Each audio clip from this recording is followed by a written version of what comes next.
All right. Good evening, everyone.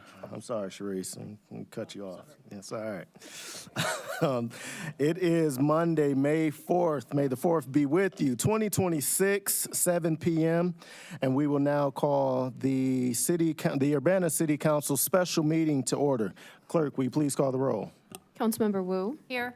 Councilmember Evans. Here. Councilmember Hersey. Here. Councilmember Jones. Here. Councilmember Wilkin. Here. Councilmember Quisenberry. Here. Mayor Williams. Here. Thank you. All right, thank you. All right, we will move on now to additions to the agenda, which there aren't any, so we will move on. Presentations and public input. There are no members of the public wishing to speak. Are there any emails? No emails. We will move on to council input and communication. Seeing and hearing none. We will now move on to mayoral appointments. And at this time, we are going to appoint a continuation, but an interim deputy chief of police for Mr. Michael Cervantes with the term ending on or before June 30th, 2027. Is there any discussion? Would you like a motion? I would like a motion. I will move approval. Motion made by Mary Alice. Is there a second? Second. Seconded by Mr. Quisenberry. Any discussion? Seeing and hearing none. Clerk, will you please call the roll? Councilmember Wu. Yes. Councilmember Evans. No. Councilmember Hersey. Yes. Councilmember Jones. Yes. Councilmember Wilkin. No. Councilmember Quisenberry. Yes. Thank you. All right, and that passes. Congratulations, Mr. Cervantes. Looking forward to continuing this work and building on the foundation that we're creating. So thank you. We will move on. And at this time, with no further business before this special meeting, that meeting is adjourned. Next, we will go into Committee of the Whole. Mr. Quisenberry, the floor is yours. All right. Just like the last time, I'd like to call to order the Urbana City Council Committee of the Whole. And we need a roll call. Councilmember Wu. Here. Councilmember Evans. Here. Councilmember Hersey. Here. Councilmember Jones. Here. Councilmember Wilkin. Here. Councilmember Quisenberry. Here. Mayor Williams. Here. Thank you. All right. We don't have any minutes to approve. Are there any additions or changes to the agenda? We will proceed with the agenda as it was posted. We are now at presentations and public input. We'll start out with the presentation with an update on ARPA, Champaign County Regional Planning Commission, and exec is going to make this presentation.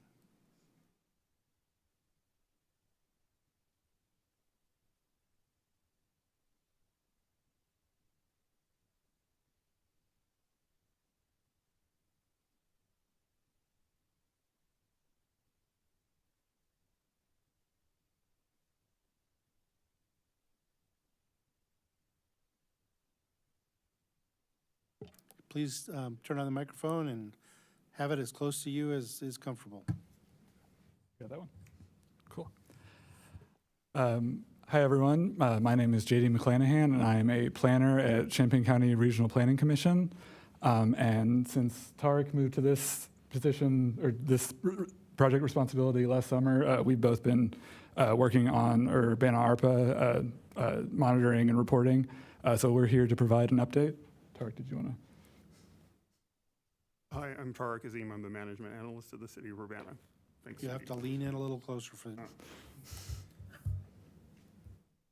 My name is Tarek Azim. I'm the management analyst at the City of Urbana. Thanks, JD. Thank you. So for this presentation, we'll be providing a brief summary of kind of where we've been with ARPA and where we're going in the next few months through the end of this year. So the three main sections that we'll be talking through in the slides that we have are history of the Urbana ARPA grant, the current status of these funds, and then next steps looking forward. So first section, history of Urbana ARPA. So the ARPA, or American Rescue Plan Act, was a federal act passed by Congress in March of 2021 as a kind of COVID pandemic relief act. And one component of this was the state and local fiscal recovery funds, which were basically like formula population-based funds that were sent to state and local governments around the country. As part of this grant, Urbana received $12.97 million with fairly kind of open-ended rules for how this money could be spent. At this time, kind of early in the grant process, the city elected to allocate $2.5 million of these funds for standard allocation or revenue replacement, kind of general keeping the city running in light of all the instability post-COVID. So focus kind of on internal projects and city administration.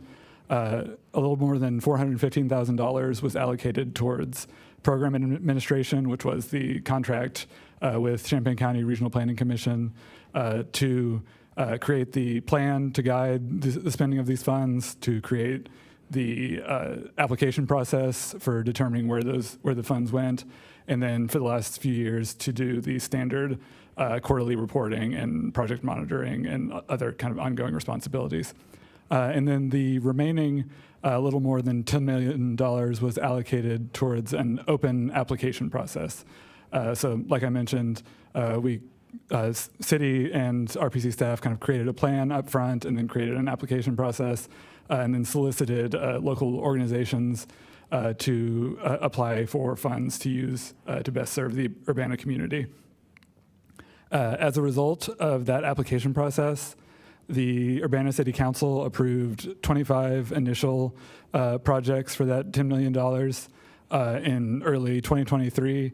And then city and RPC staff worked with the subrecipients to get the contracts all put together over the next few months and figure out the process for kind of ongoing monitoring and making sure that the projects were moving forward. And since 2023, that has largely been the main thing that's happened, is just making sure on a quarterly basis the subrecipients are submitting the reports that we need, we're processing it, sending it along to the feds, and then just kind of making sure that the project deliverables are happening. A few major dates that have happened since those initial projects were awarded, that 2024 date that you see, at the end of 2024, that was the date at which all $12.97 million of those funds needed to be allocated somewhere. So that was the last date to obligate those funds to a specific use, and was also the last date at which new projects could be added new projects could be created as for funding to be obligated to. So the federal government created some flexibility after 2024 for shifting money between projects, but that end of 2024 date was the last date to create basically brand new projects.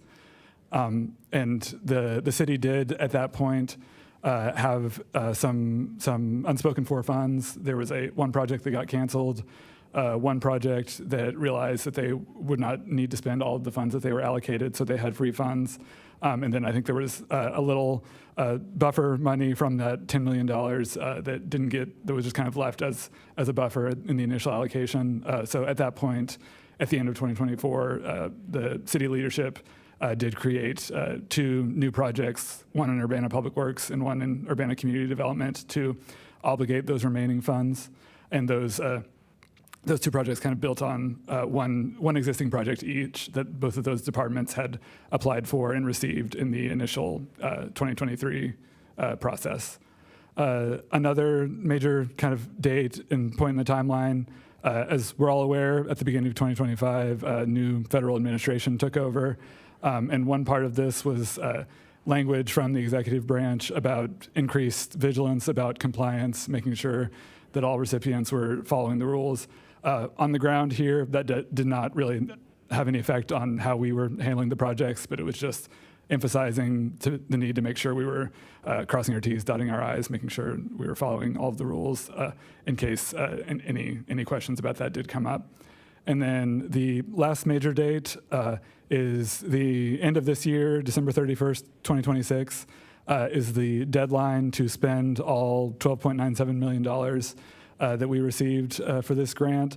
And as noted here, there's not a kind of unwind or closeout period to kind of get payments processed after that December 31st, 2026 date.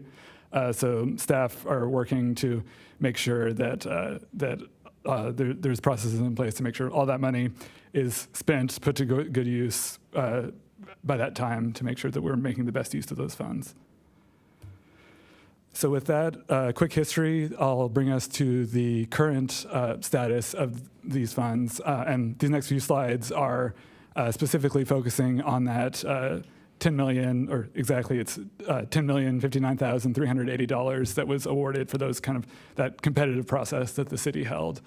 Of those funds, more than $8.8 million have already been spent, representing about 88% of those total funds, and leaving about $1.2 million that still needs to get spent in the next 7 or so months before the end of the year.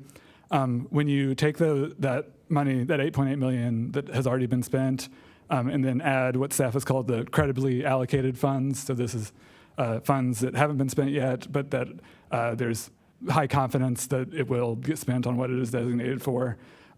Those two categories together equal more than $9.8 million, or 98% of these funds. So that leaves about $160,000 of funds that might need to be reallocated or moved between projects. And I think about 40K of those funds y'all will be talking about later in this meeting. But there is that buffer of funds that we either know or suspect might need to be shifted around before the end of the year, just to make sure that everything gets fully spent. Looking at projects rather than funds, we currently have 14 active and ongoing projects from Urbana ARPA. We have 12 projects that are 100% complete and done with the ARPA funded component. And then we have one project that did get canceled or discontinued, but like I mentioned, that happened before 2024. So the city had the flexibility to figure out what they wanted to do with those funds and get them reallocated for maximum flexibility. So I'm not going to go line by line on the awarded projects, but these are just the 12 projects that have been completed, have spent all of their ARPA funds and delivered the project deliverables. So these serve a variety of different identified needs that the city council wanted to prioritize, whether it was food availability and hunger, whether it's mental health, youth programming and recreation, housing and homelessness funding. So really a variety of different needs that have been met both by the ongoing projects and these projects that have already completed their ARPA spending. One project that I will flag, just because it'll be of interest to y'all later in the meeting, the very bottom project, Urbana Housing and Homelessness, that was originally allocated, I think, about $310,000. The award that they gave to See You at Home was $300,000 exactly, and they communicated that they weren't planning on doing anything with that remaining $10,000. So that is one of the sources of reallocation that will be talked about, that Tarek will talk about later in the meeting.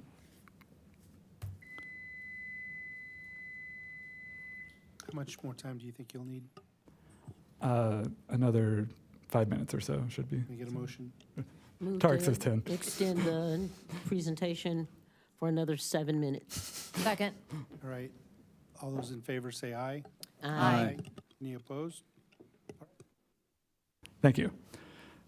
So now that we've talked about the completed projects, we'll touch on the 14 in-progress projects. Again, I won't go through these line by line, but we'll talk about kind of the broad trends. If you look at the two columns on the right, the furthest most to the right is the percentage of the total allocation that these projects have spent. And then the project to the left that says percent of schedule is based on the quarterly schedule that's part of the project agreement. So basically looking at this point in time, what did we expect these projects, how much money did we expect these projects to have spent, and where are they in line with where they should be as of Q1 2026. So looking at kind of the different categories of where projects are right now, the first few projects that you see there, you'll see spending at 100%. So these are basically projects that have spent their funds, but still are still reporting just because they're working on finishing up kind of what the project deliverable was. So they're still kind of executing on what their project goal was, but they have spent all of the ARPA funds, which is kind of that spending of funds is the finish line that we're looking at in 2026. So they have completed that and are still working on kind of the actual deliverable based on that. The next category below, you'll see with the green boxes in both columns. These are projects that have spent more than 95% of their allocation, so are on track and should in the next couple of quarters be able to get that money all spent up without significant concerns. The next block with kind of the white boxes in the overall percentage spent. These are projects that still have about a quarter of their funds remaining. Some of these projects are kind of have steady, like quarterly personnel costs that are very predictable quarter to quarter, and they plan to go out all the way through Q4 2026. So they just need to continue with that consistent spending. Some of these projects have a known larger expenses that are coming up, but these are all projects that do have some funds remaining, but aren't sources of significant concern. And then the last few projects on the bottom are ones that have more than a third of their funding still remaining. City and RPC staff have been in contact with all of these projects and are in communication. All of the project recipients know what the federal deadline that we're working with are, and that we are monitoring them, and if needed, we'll reallocate funds if it does not seem feasible for them to spend all or part of their remaining funds before the end of the year. So those are projects that we're continuing to keep an eye on and ready to work with to shift funds around if that need arises. I will point out there are the two City of Urbana projects that say recalculating. The first one, the roof repair program, there was $30,000 that was reallocated from that. That's, again, another source of the funding that will be talked about later in this meeting. So that percent of schedule is being recalculated just based on shifting those funds away and figuring out what the new timeline is with the reduced funds. And then the bottom project, which is the equity and quality of life investments, we're clarifying the timeline for that project, but I believe there's concrete identified ways to get that funding spent before the end of the year.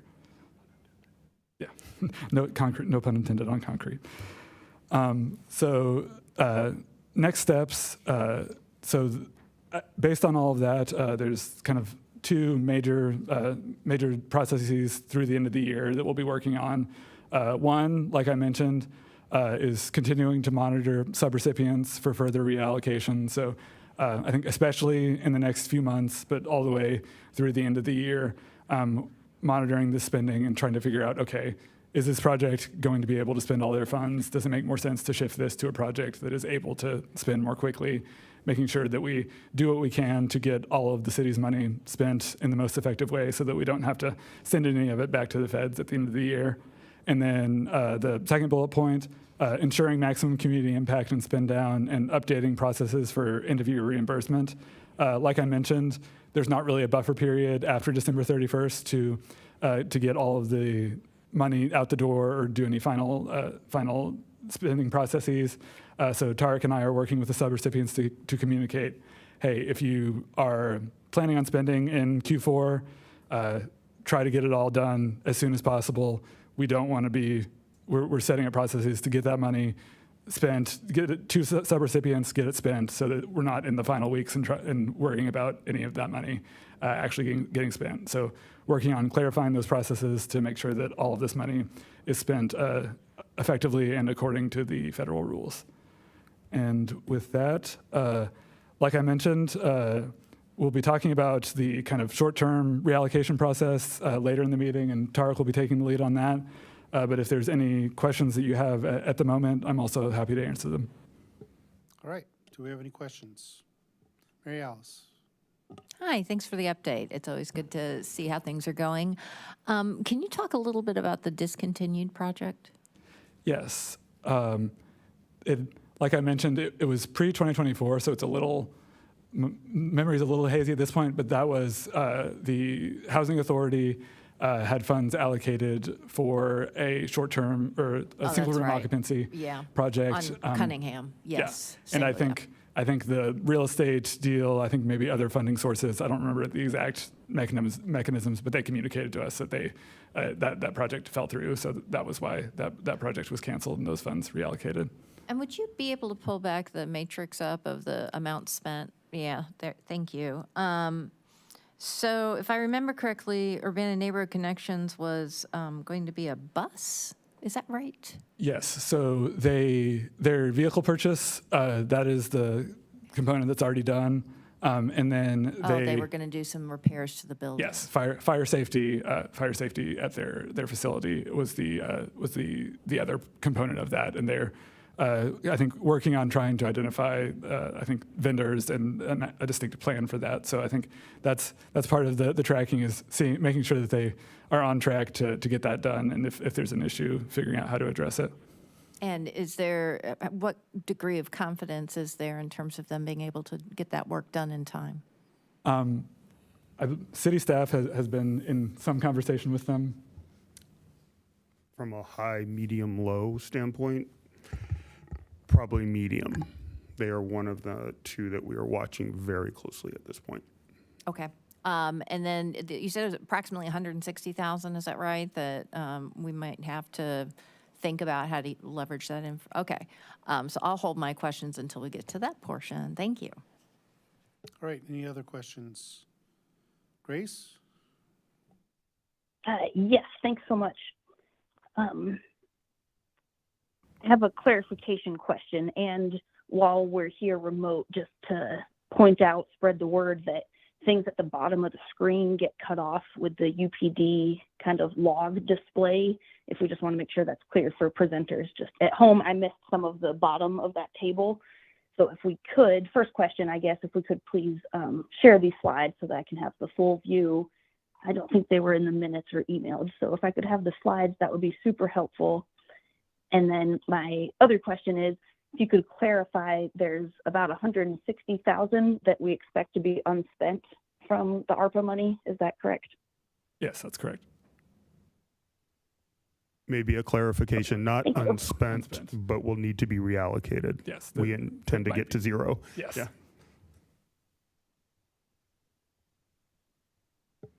Is there a difference between, well, I guess unspent as in we don't plan to give it back to the federal government, right? But the projects aren't able to spend it. Yes, correct. Is that right? Yes, that's $160,000 where either we know or we suspect that it might not be able to be spent in the way it is currently allocated. So we need to figure out where to reallocate it so that it does get spent. Okay, thank you. Thank you. All right, Sharice? My question, because we've talked about this before, so basically, my understanding, and correct me if I'm wrong, please, is that the money that needs to be reallocated, we're trying to find a way to reallocate it in a similar ways that it was allocated in the first place, like for example, the roofing thing, you trying to find another home improvement kind of program or something? It can only be spent on one of the projects that was approved. So some of it may go to something else that we approved, but in a different space. Okay, Did I clarify that correctly? You're both right, actually. So it is correct that you can only reallocate within projects that were approved as of December 31st, 2024. But yes, when we look at reallocating, we try to find the same priority that you had established. So if it's if we're reallocating from a homeless focused subrecipient project, we will try to reallocate to one that serves the same need. okay, thanks. So you're both right. Yep. Chris? So of the 160, thousand that's left to be spent, minus 40,000 to come here later tonight, or explain that?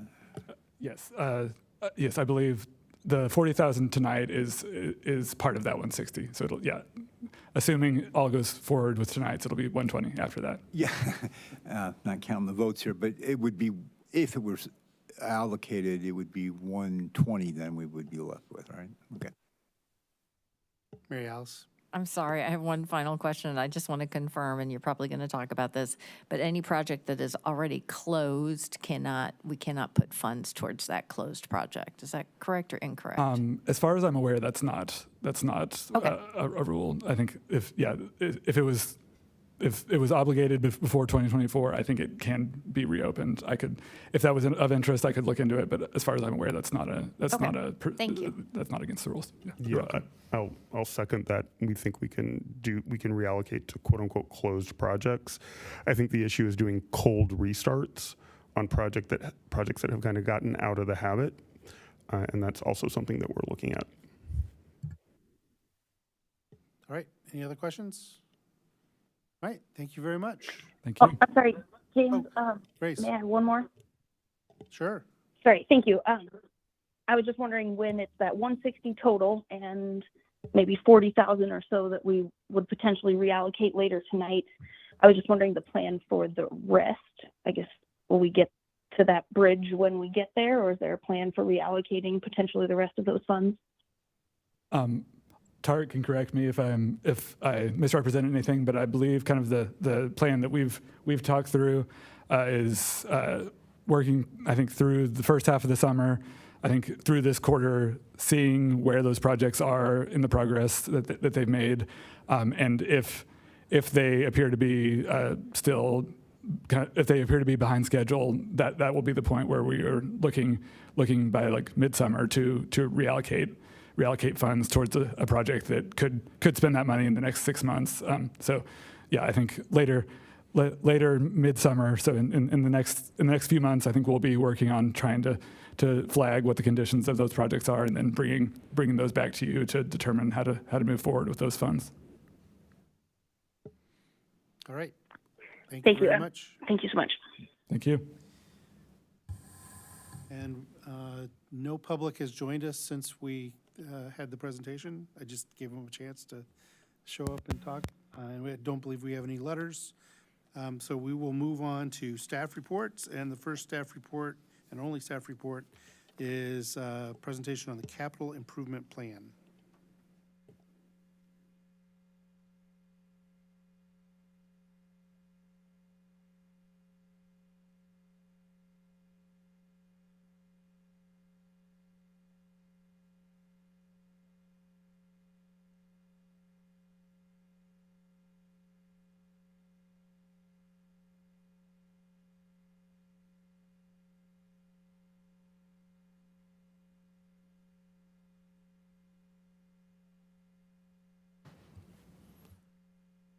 All right, good evening. Here with Justin Swinford, interim city engineer, and Carmen Franks. Carmen Franks, our assistant city engineer. We're excited to give our first preview of what we've been working on for the capital improvement plan for fiscal year 27 through FY 31. So the 5-year capital improvement plan is just an iterative process for us. It's in different cycles throughout the year. I think our last touch point with you all was back in January when we provided our mid-year update and project updates with revenue projections. For the past month or so, we've been working as a team, reviewing the fund reports, collaborating with finance and the other departments, doing revenue analysis, drafting our project pages, updating our maps, so that today we can have prepared for you a draft plan. We'd like to cover that today, the highlights of that plan. At conclusion of this evening, tomorrow, we'll share that draft with council, as well as publish that to the City of Urbana Public Works website, so that we can take in comment, feedback, and we appreciate any information that can help better inform our plan as we move forward to bring it back for a resolution to approve June 1st. And with an approved resolution, we can move forward with the appropriate allocations in the FY27 budget ordinance. So today we'll be covering an executive summary, kind of overview of how we address the capital needs throughout the city. I'll talk a bit to our strategy for asset management, and then we'll review each of the different funds and talk about some highlighted project in each individual one. So the asset management for us is, oh, excuse me. I'll let Justin speak to the summary first. All right, so we'll get into kind of those contents, and first we're going to talk about where the money comes from that funds this plan. So we use a lot of acronyms, just like a lot of departments throughout the city, so we'll do our best to kind of explain those two, and then what each of these funds represents, and then we'll dive into later kind of each of those dedicated funds and how we're spending that money and bringing that money in. So starting with the capital replacement and improvement, or CR&I, that fund generally represents transfers from the general fund. So as we'll see a little bit later, that's a fund that we have been more dependent on for capital improvement plan or capital improvements in the past, but we're actually reducing the burden of those improvements on the general fund by transferring a lot of those expenses to some of the other dedicated funds. Then we get into some of the dedicated fees, like the stormwater utility fee, which was established in 2012 and has been increasing within recent years, and is based on impervious area on each site. So we've been doing citywide assessments of the impervious area on each property and billing accordingly. Our local motor fuel tax is we are now at 10% or 10 cent per gallon tax on local motor fuel sales. That's increased from over the last 2 years on January 1st. So before 2025, that was at 5 cents. We're now up to 10 cents. It'll go up to 12.5 cents in 2027. And then starting on January 1st of 2028, we'll increase that local motor fuel tax according to the Consumer Pricing Index.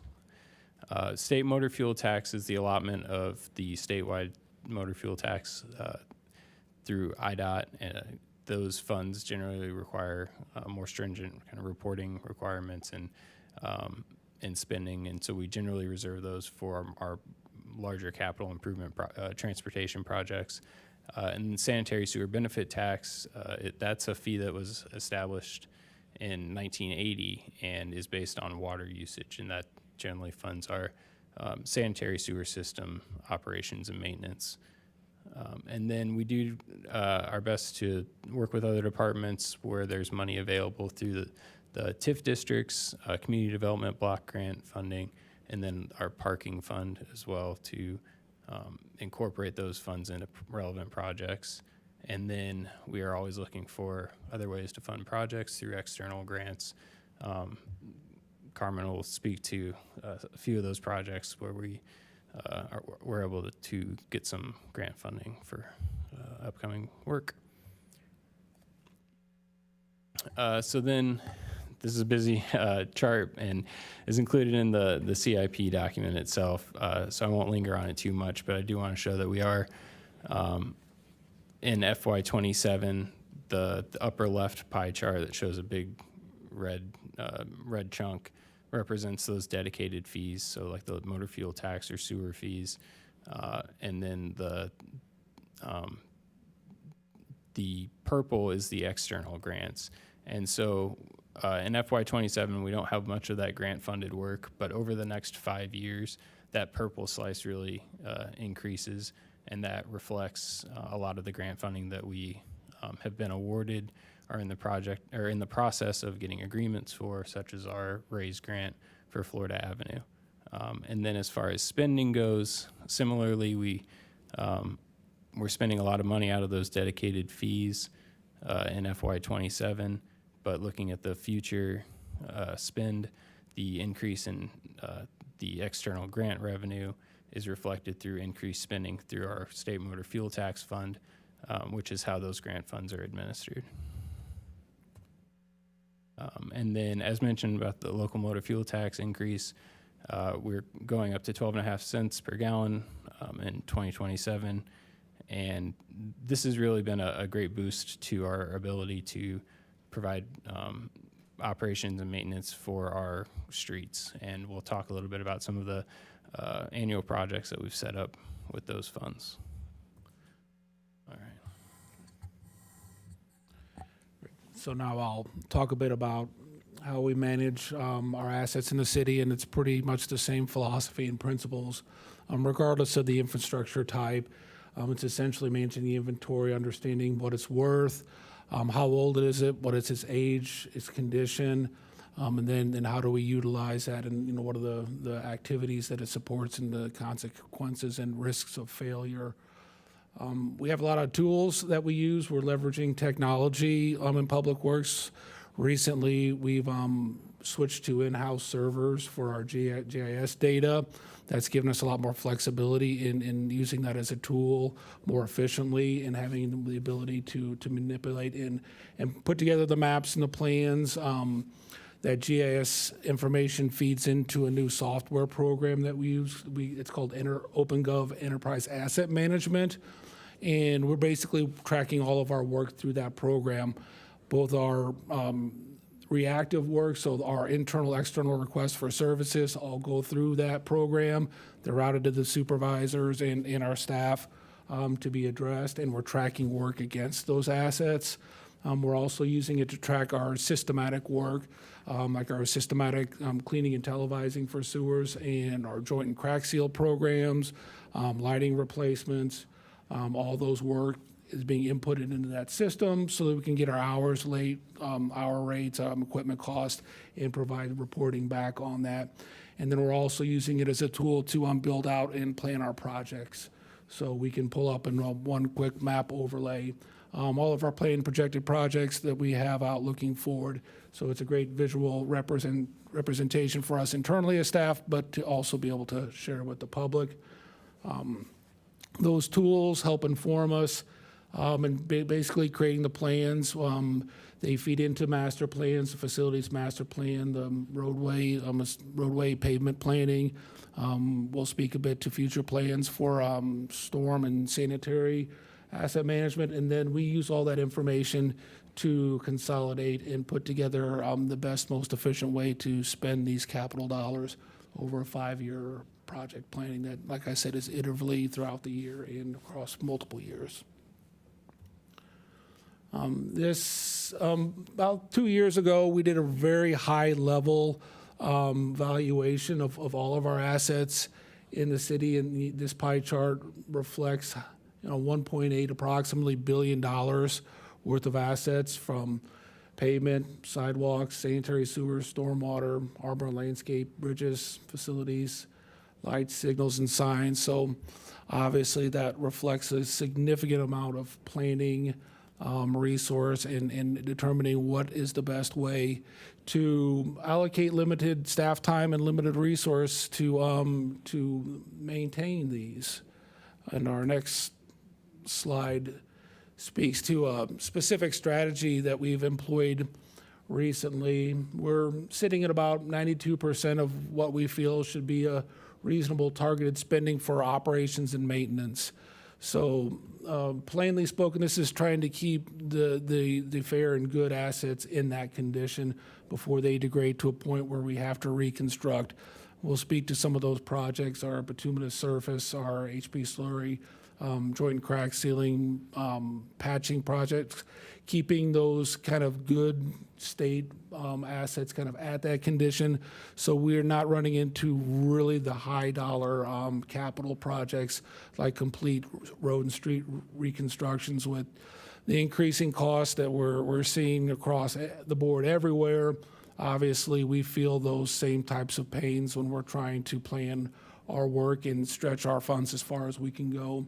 So even today, when you look at that large valuation of all our assets, we're really only hitting what we estimate around 38% of what we really need to tilt the chart going from degrading to improving. So right now, like I mentioned previously, we're focusing on that O&M to prevent the degradation of these assets further down the road. Okay. Great. All right, so now we'll jump into some fund reports for the funds managed in Public Works and project highlights. So starting with highlights for the construction work in the end of FY26 and then starting in FY27. So a few FY26 projects, Springfield Avenue from Wright to McCullough. So that's work that will be started here when U of I is out of session and includes resurfacing and reconstruction. Country Club and Perkins Road, so those are roads on either side of Cunningham Avenue where we'll be making some roadway improvements and drainage improvements on the east side. The EQL FY25 program, so we have two projects that will, one is advertised for bids right now, that's our EQL sidewalk project, and then our EQL lighting project will be advertised for bid here in the next month. Leaving just the EQL traffic calming project for FY27. So that will round out the EQL program or the FY25 program. And then the Public Works campus, Vince has talked plenty about that, and we've got that awarded, and construction should be starting very soon on that. So in addition to the construction work we have slated to start this year, we've got a lot of planning to do.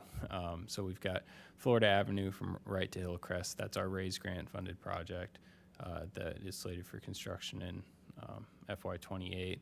Lincoln Avenue from Washer to Killarney, which is on a similar schedule. And then projects that are going to are sanitary sewer lateral lining, that's our ARPA lateral lining project, will be ending in FY27. And then just a brief list of the maintenance programs. These are annual programs that we do and represent that higher percentage that Vince was talking about of the work that we do to maintain our systems and keep what we can in good working order. So we do sewer cleaning and televising, sewer lining, bituminous surface treatment, and HMA overlay and resurfacing. That's resurfacing of our asphalt roads. All right, I'll let you. So as we mentioned earlier, our CR&I fund has pretty much been transitioned to mostly our facilities projects and closing out the EQL. The highlights from that, I know I brought a presentation earlier, our Public Works campus project. We are under contract for that first phase of the $6.5 million renovation, and then $500,000 that we moved for just project contingency if necessary. We're working on completing our charging stations to electrify our Public Works fleet. We're hoping to move that through construction this spring and into summer and have that done. A few other highlights, we have some money set aside for some long overdue rehabilitations to the Arbor Shop and Landscape Recycling Center facility that houses employees out there. We're looking for some short-term fixes. Ultimately, we'll be coming back at some point to seek funding for the phase 2 of the Public Works campus project, as I mentioned in my previous presentation, that will relocate those Arbor landscape back to the main facility there on Glover Avenue. However, we do need to do some short-term improvements out there. So that pretty much rounds out the CR&I, along with just a general annual allotment for general rehabilitations, which is not shown on here, but we do set aside about $180,000 for repairs, chillers, roof repairs, HVAC, mechanical, electrical work that's necessary to get us through the year.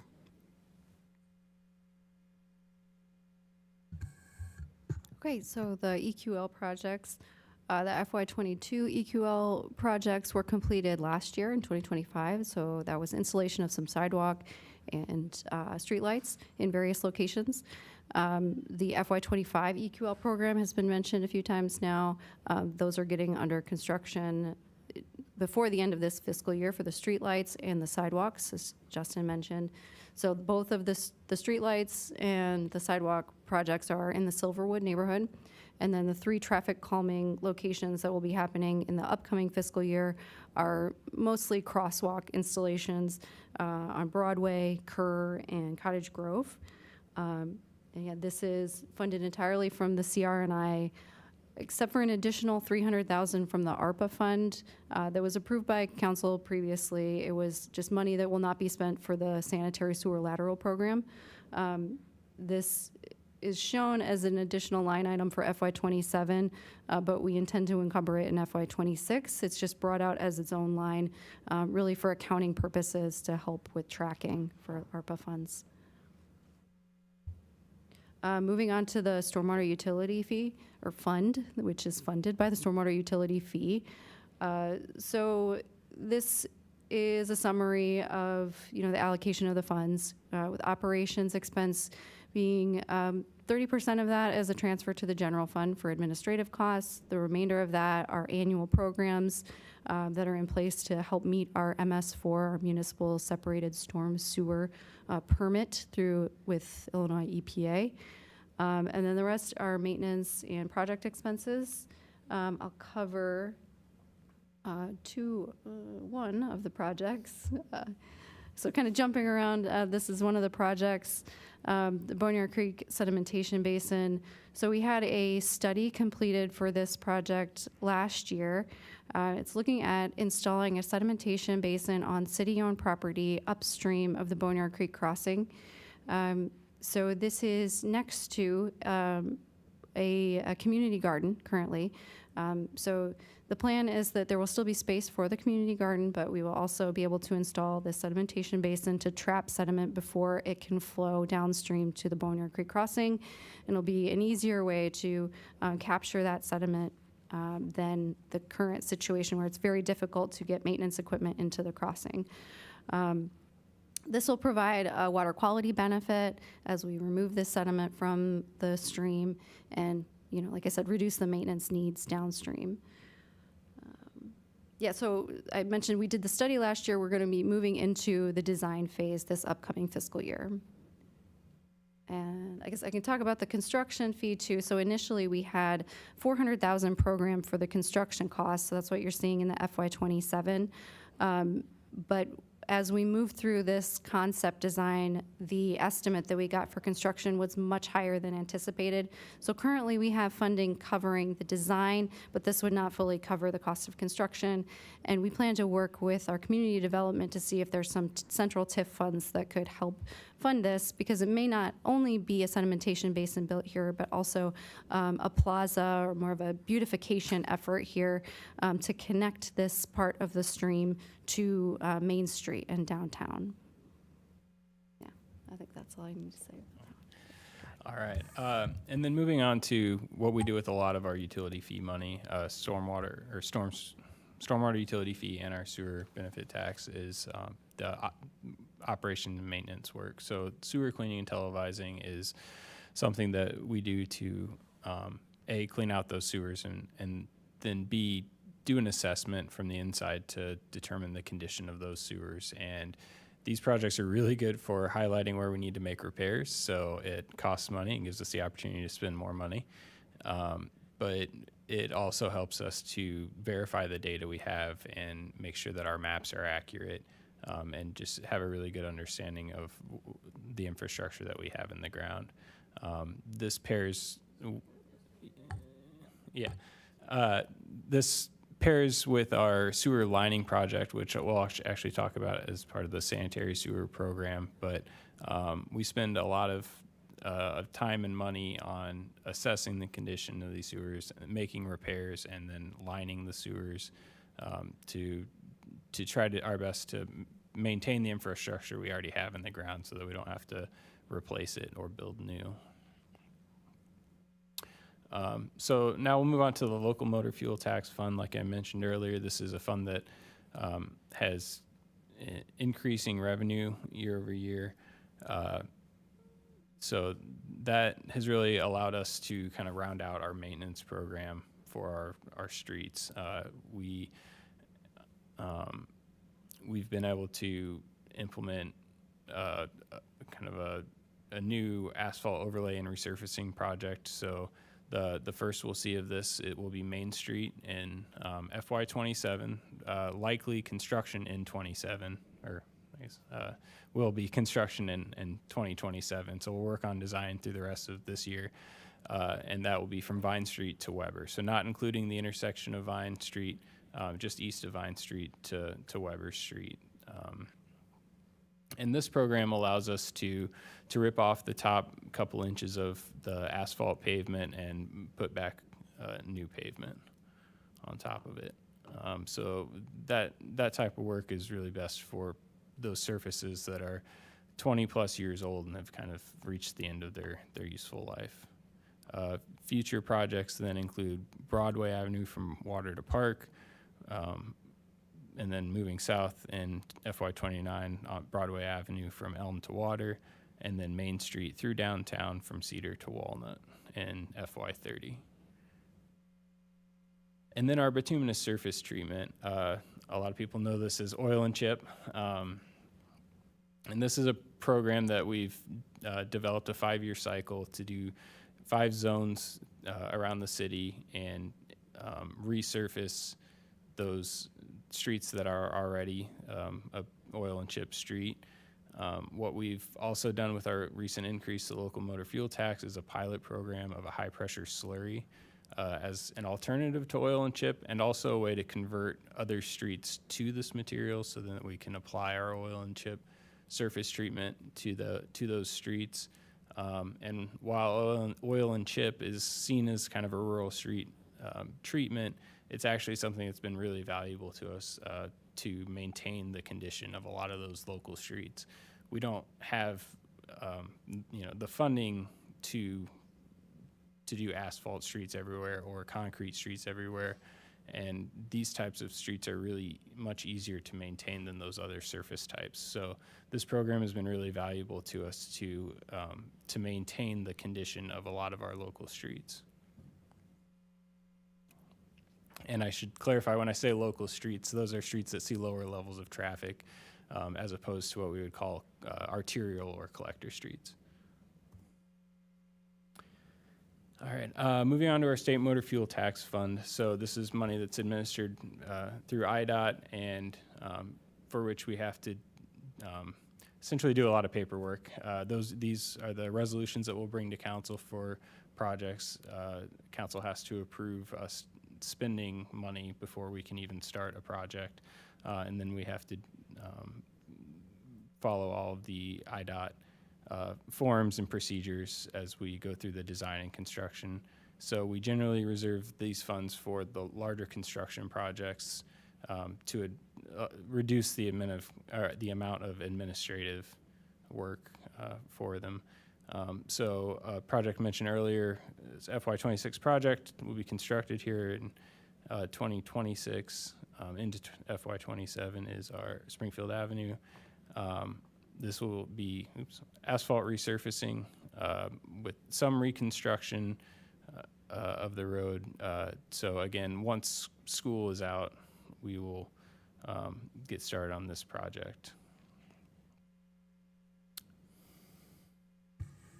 So Baker's Lane and Florida Avenue are 2 shared use path projects. So Baker's Lane is running through or adjacent to Weaver Park. This project is funded largely by an ITEP grant that's through IDOT, with the remaining coming out of the state motor fuel tax. That is under construction right now. So they should be pouring the path this week and the following weeks and working on the segment of shared use path that runs in front of the school on Washington once school is out for the summer. Florida Avenue shared use path, this construction isn't starting until we're aligning this one with the larger Florida Avenue project so that those two can go together, even though they are funded separately. So this project is largely funded by the RAISE grant that Justin mentioned earlier. So that's nearly $10 million being funded through. Oh, I'm sorry. I'm skipping ahead to the roadway. This is funded as another ITEP grant. Sorry, getting the two Florida Avenue projects mixed up. This is ITEP funded through IDOT, but we just received word that we would be getting an additional $500,000 through. Oh, I'm reading the wrong one. $750,000. I'm sorry, jumping ahead to the wrong slide. Two Florida Avenue projects. This is just the path. It's $750,000 that we're getting additionally from IDOT. So we found that out this summer. It's a local project funding awarded last year. So again, this one won't be constructed until the roadway project starts. Now let's move to the roadway project. All right, you're just Okay. excited about all that free money. we're Yeah, just a lot of different funding sources. So then Florida Avenue from Wright to Hillcrest. So this is finalizing the first phase of design is ending now, and we are moving into the second phase of design as soon as we get our IDOT approval. So that's awaiting approval from Springfield office right now, but should be getting started before the end of this fiscal year. This design is funded through the STBG, STPU funds that are federal funds, but they come through CUATS, the Champaign-Urbana Urban Area Transportation Study Regional Group. Yeah, I think that's probably all I need to say about that. But the construction is funded by the RAISE grant, the federal grant that's nearly $10 million. We're finalizing the agreement with FHWA now. And an additional $500,000 is coming from Carol Amon's office for this project to help close approximately $1 million funding gap for the construction and construction engineering portion of this. Again, the design is, happening now, ongoing, and as soon as we're done with design, we should be able to start construction in FY28. Phew, did I miss anything? Okay.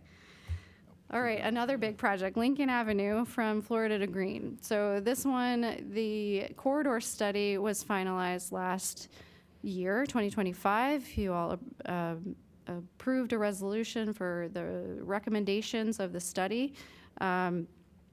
We are moving into design for this one in FY28 because we now have funding through, well, ideally, how do I say this? We have been awarded, but it hasn't been finalized, congressional funding through Nikki Budzinski's office.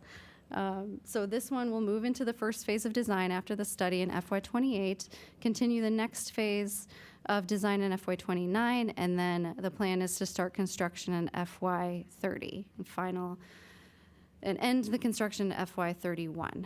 So this one, we are reliant upon those federal funds that roll through CUATS for construction unless there is another grant opportunity that comes up that could help fund the construction of this project. Briefly, this project, the corridor study covered some changing turning motions with some of the side streets. So this is from Florida Avenue to Green. The intent is to improve safety for all users of the corridor, vehicular traffic, pedestrians, bicyclists, and transit users.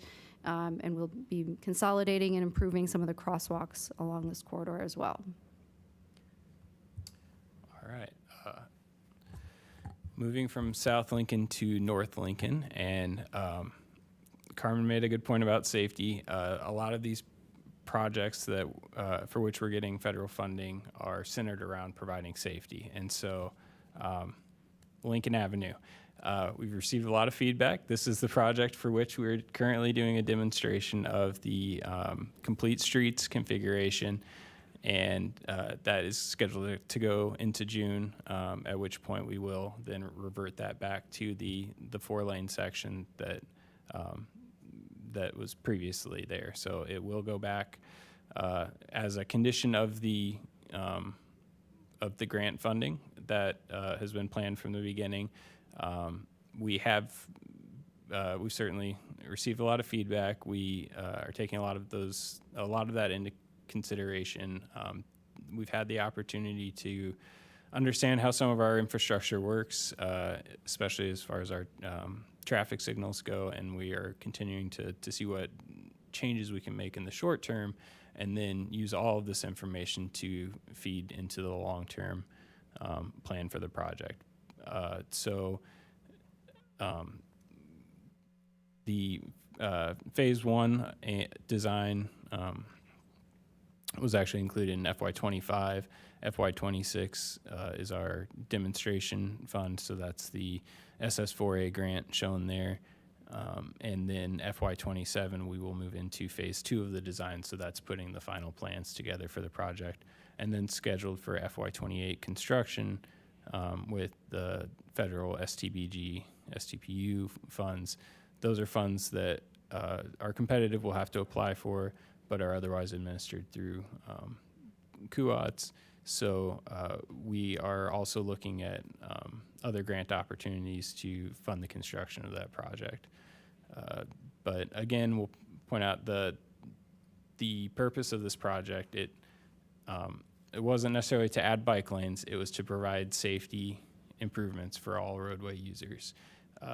What we couldn't do as part of the demonstration that we're doing right now is add some of those pedestrian safety improvements, the mid-block crossings that would add to that. So it really has just been a test of how it impacts vehicular travel, although it should be still safer for crossing the street. But there are more safety improvements. Without safety improvements to this project, it would just be another maintenance project or resurfacing project along Lincoln Avenue. So we would be we wouldn't be able to fund it with the funding sources that we've identified. So we will we'll wrap up the demonstration, and we will hold a public meeting to round out the public engagement portion of the project once the demonstration is completed, and then that'll complete the first phase of design. All right, so moving on to sanitary sewer fund. This is another dedicated fee based on water usage. All residents actually pay this fee and the stormwater utility fee as part of their UCSD sewer bill. So that's where you can find, what portion of your bill is going to this. And while a lot of our other funds we've shown generally a positive balance or just a negative balance in later years, which just reflects our kind of ambition to do a lot of work.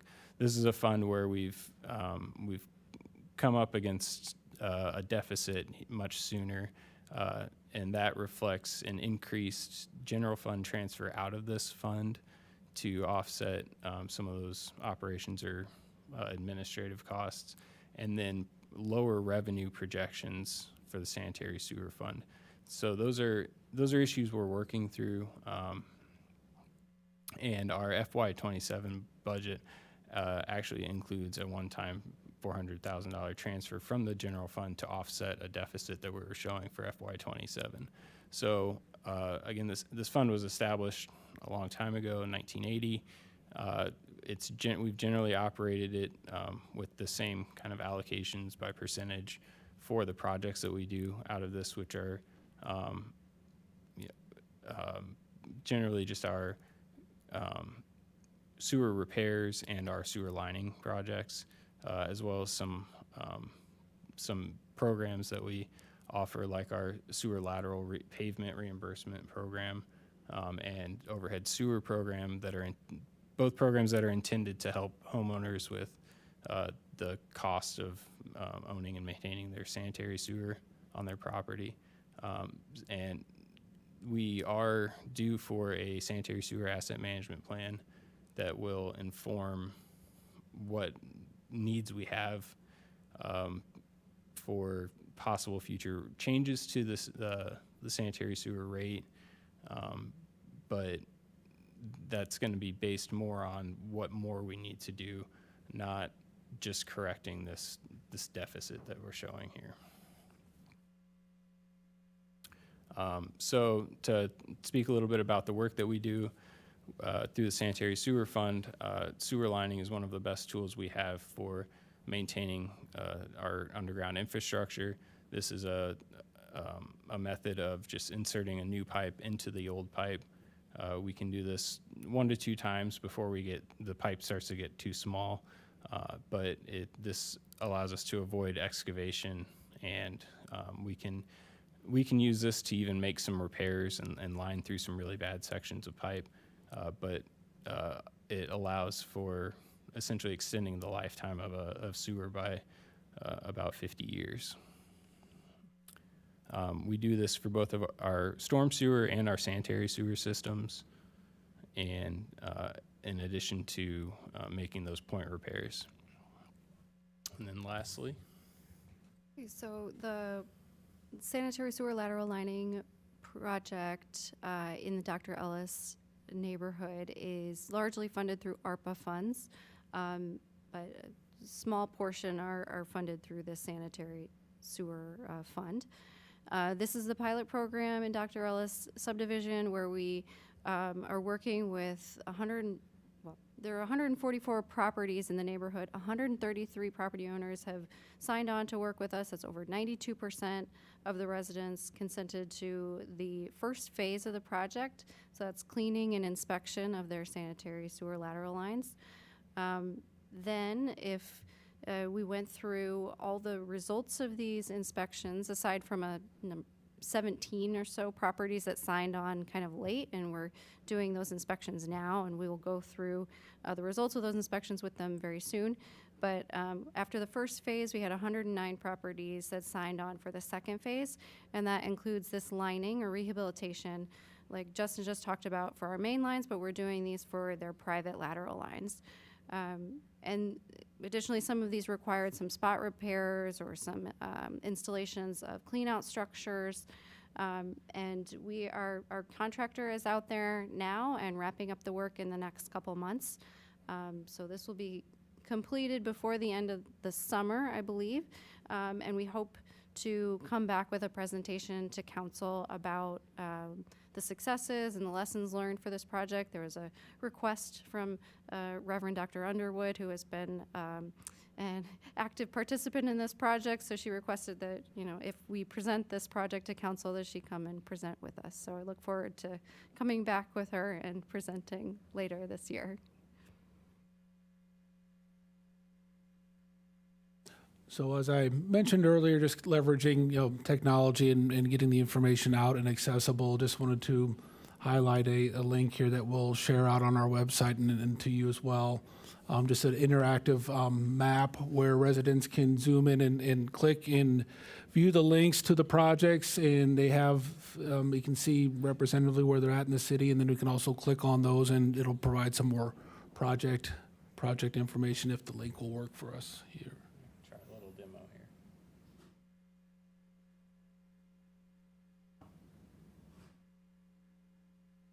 Show everything.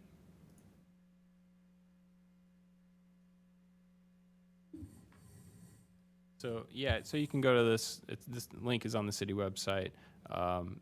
There are some filters you can turn on, but if there's a project that you're particularly interested in, you should be able to click on it and then get some information about that project. I thought that's a different Florida Avenue. Got too many projects.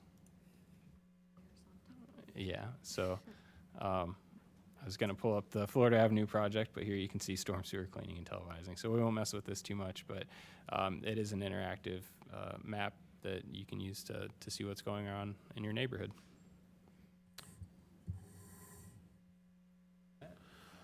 And with that, I know it's a lot of information, but just a reminder, these are just the project highlights.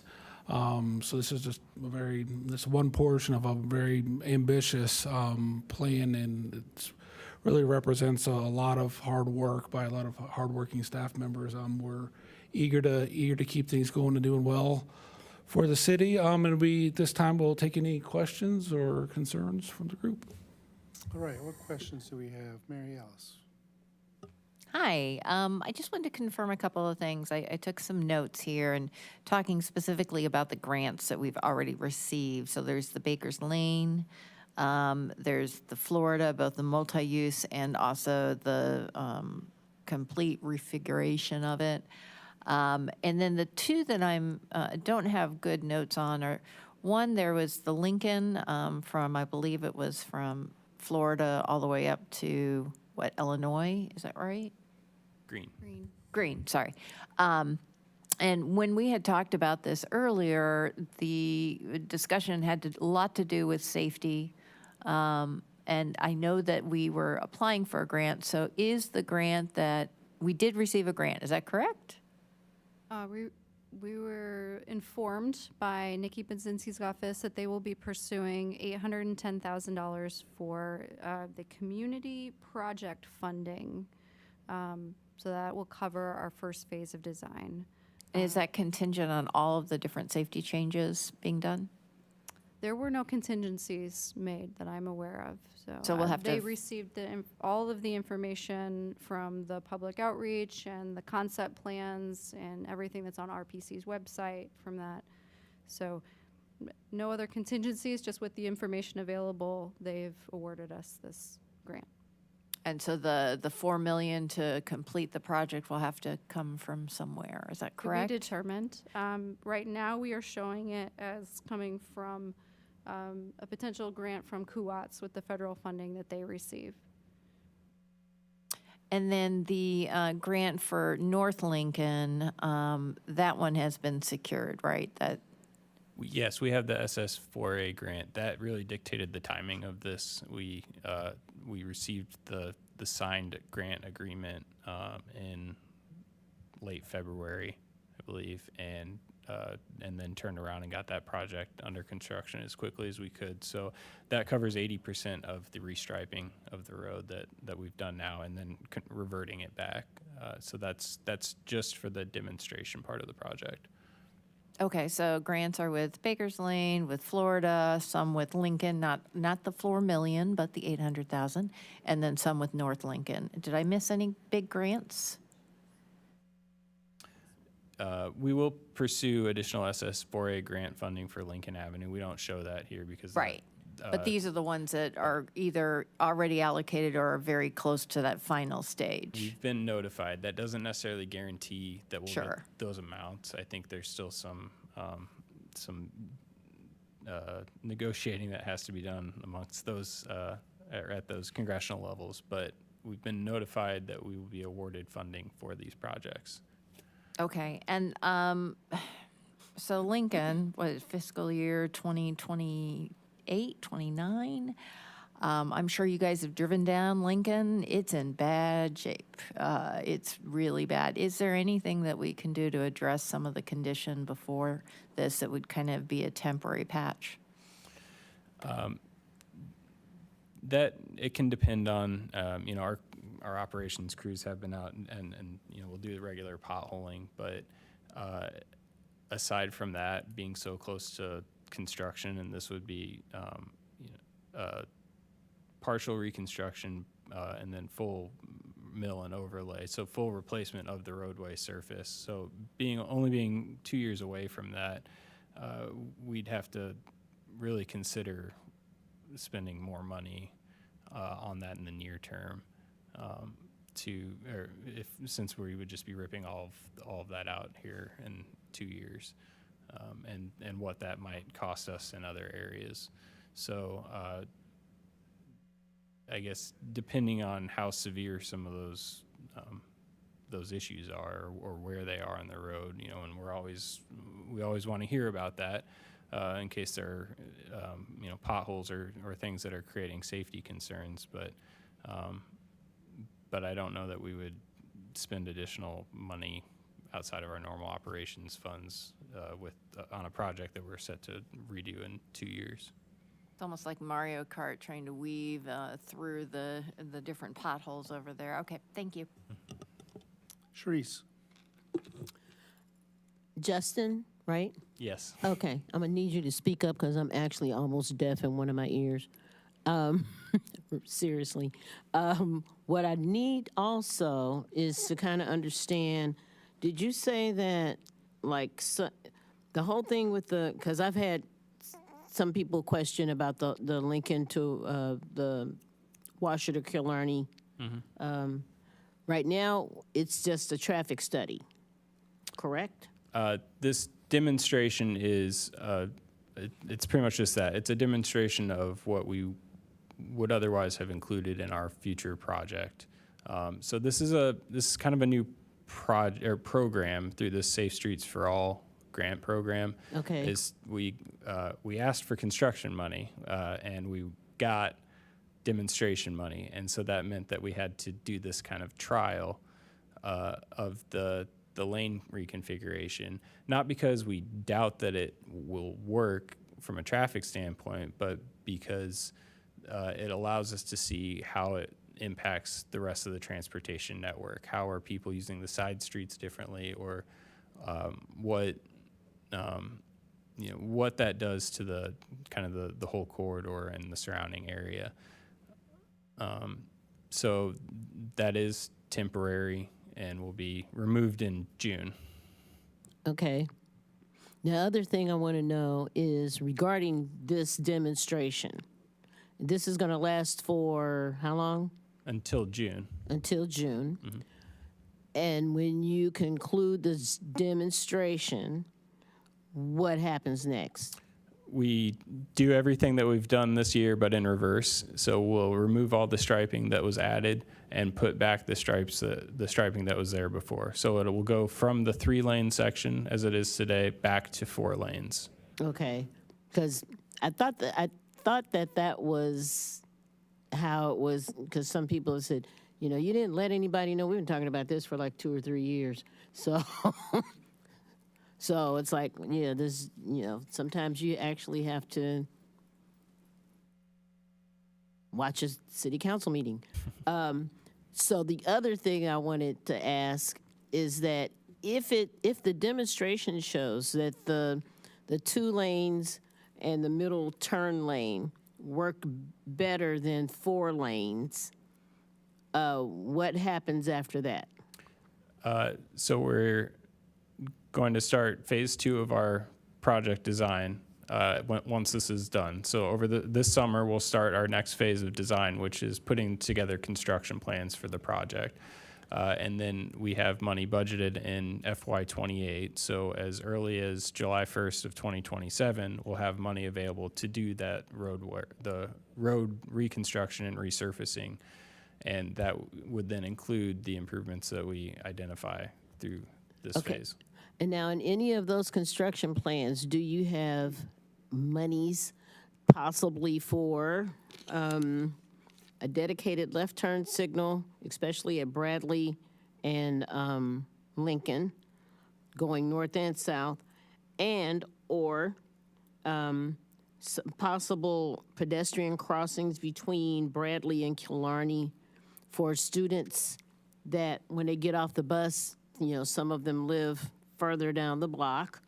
And not only that, a lot of times when they get off the bus, it's a northbound bus and they have to cross the street to get to where they live.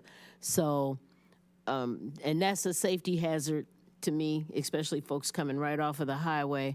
So will there be something akin to like the buttons that you push on campus so that they don't have to walk, they can actually hopefully disrupt traffic, maybe a little bit, but still, so that it'll be easier for them to cross the street. Yeah, that's exactly what we're planning.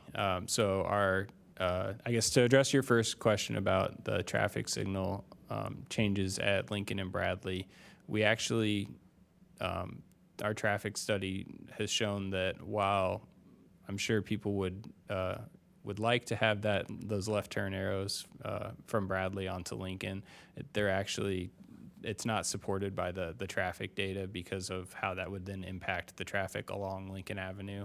So we've got a lot more traffic on Lincoln Avenue than on Bradley. Right. So in order to provide the same level of service at that intersection and move traffic through that intersection as well as it does in the existing configuration, we don't need to add, or we don't have the time to add those left turn arrows. And then as far as the crossings go, we're planning 3 of those mid-block crossings with the rapid rectangular flashing beacons, the push buttons with the yellow signs.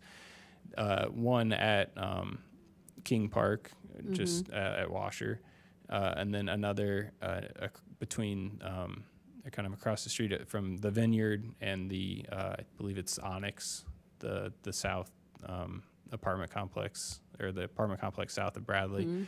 And then another one up at Kettering Park, which is across from, I think it's Capstone Quarters.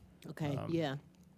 All places where we see a lot of pedestrians crossing the street unsafely, especially when you're crossing 4 lanes. So those crossings would include the signs, but then also an island in the middle, in that middle turn lane. So somewhere for them to cross 1 lane of traffic, stop, look at traffic coming the other direction, cross there. That's really one of the main drivers of the project, is increasing pedestrian safety because of all of the pedestrians and the bus riders along that corridor. We've had a lot of feedback related to the bike lanes, with people thinking that that's why we did all this, but it's, that's more of something that we were afforded the room to add because we were reducing the number of lanes, but something we will consider, and maybe more likely at this point for the final design, is to take those bike lanes off the street and add a shared use path on one side of the street, so a wider path than the sidewalk that's there now. Well, the other thing that I was going to try to remind you of, or look out for, is the communities that need to take that right turn onto Bradley off of Lincoln. There's nothing there but a bike lane right now. And myself, I was always taught, and this was a long time ago when the wheel was first invented, that when I did driver's ed, you go to the furthest right lane to your right to make a right turn. And right now we have those 3 lanes, and then you have the bus lane, whatever you might want to call it. It's a bicycle lane, but it also says bus. Okay, and I've just been observing when I drive south on Lincoln Avenue, how different people do different stuff. So we've got some people that are staying right there in that car lane, and then they make a right turn. Myself, I go all the way furthest to the right and then make a right turn.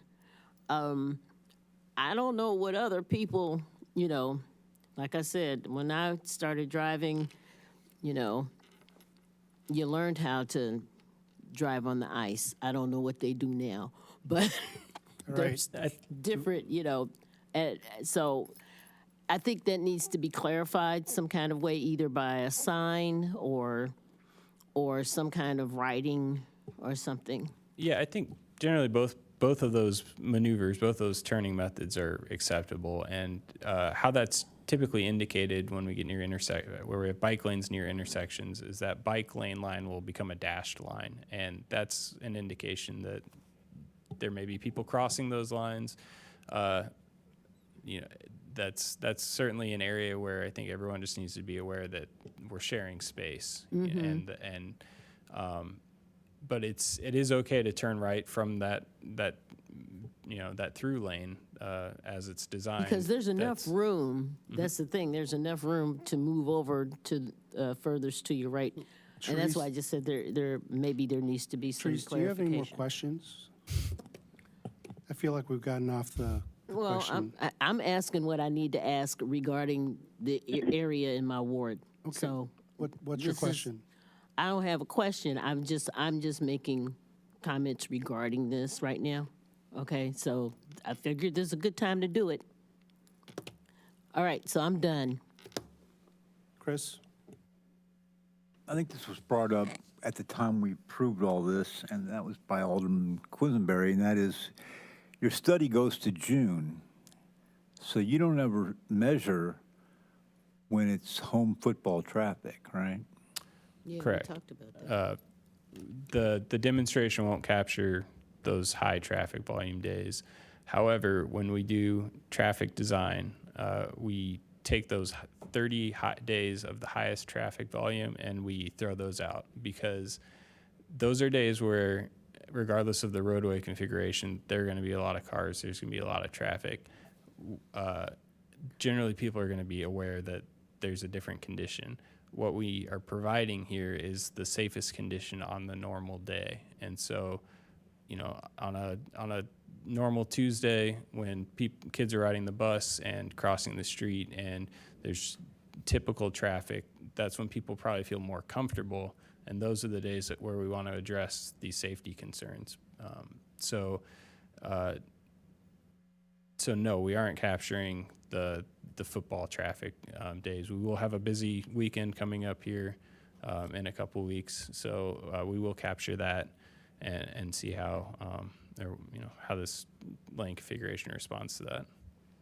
And you've got a whole metrics of success or failure to this, right? I mean, you're going to have data that says it's working, data it's not working. We'll be doing data collection and traffic counts, but if it weren't for the award of this grant, this is the configuration that we would have implemented in the final project and the final design. So we aren't trying this to see if it works. We have a pretty high confidence in the 3-lane configuration working. This demonstration has been tough because we've implemented some of the improvements, but we couldn't implement all of the improvements. We've shifted some lanes over, and that impacts how people are triggering the traffic signals. And so we've had to make some adjustments to our traffic signal timing to make sure that everything out there reflects as best it can what the final condition will be for the road. But as we say before, the road diet is something that's recommended by FHWA for roads with fewer or less than 20,000 average daily trips. Lincoln Avenue, we have 16,000. So this is well within that range of that suggested improvement, and then paired with the pedestrian and other traffic crash data we have. That all bundles together to make this what was a competitive project from a safety standpoint that allowed us to get the grant funding. Last question, Chair. You said you got a lot of feedback. What kind of feedback? And judging by what I saw on social media, I have an idea, but what was your? Yeah, so we put a survey out. As of, I think this morning, we had over 300 responses to the survey, and there was a lot of, we've seen a lot of feedback that people are unhappy with the change, and that generally, I think, reflects traffic slowing down and maybe the perception that people are moving through there slower, or that it's just they're sitting in traffic longer. Some of that is by design. I mean, we knew that going in. This is the intention of the project is to slow people down so that we have fewer crashes, slower speed, fewer crashes, fewer lanes, less conflicting turning movements. These are all factors of the design. So that's just people moving through this corridor slower is one of the sacrifices that we have to make in order to provide those safety improvements. Aside from putting all these cars in a tunnel with pedestrian bridges over top of them, we just can't separate all these conflicting roadway users without making the necessary changes. All right, Verdell, did I see your hand up at one point? Grace? Yes, thank you. I have 3 questions, I think relatively easy. First one, I apologize if I missed it on, I think I found online, but if you could clarify for the public, and it wasn't in the packet, I believe, where to find this draft CIP for the public input period? Yeah, so it has been posted on the city website just before this meeting. So I was able to update the website with the draft CIP, and then there's also a link to the map that we shared. But so for, if you can break it down for the public, the city website, capital improvement projects, and then they should look at the draft capital improvement plan, FY 27 to FY 31. Is that what they're reviewing for the next 30 days? Yes. Thank you. And then my second question is if you could please clarify for the equals projects. I understood you to say that we will be completing the 2025 round. We added 50,000 in FY 27, but it's really going to be executed probably in FY 26. So does that mean that there is $0 for equal projects in FY 27? The 50,000 is for the traffic calming project, and the FY 26 money is for the streetlights and the sidewalks that's being encumbered in FY 26. Yes, that's correct that there is no dedicated funding after these projects, unless, you know, Yeah, the EQL program was the 300,000 stays. Yeah, the EQL program was generally funded through the general fund through the CR&I. So that the CR&I has really been reduced to, in future years, facilities maintenance and improvements, as well as paying off our bond for the fire station construction. So we, beyond the FY25 program, and which means projects that were identified in that FY25 call for projects, we don't have, I guess, programming for future EQL programs or projects at this time. Thank you. And I guess just 2.1 follow-up question. Do you know, or the mayor or anyone who wants to chime in, if there is a plan for future years? I find that really unfortunate if there's not equals this year, kind of if there's a long-term plan.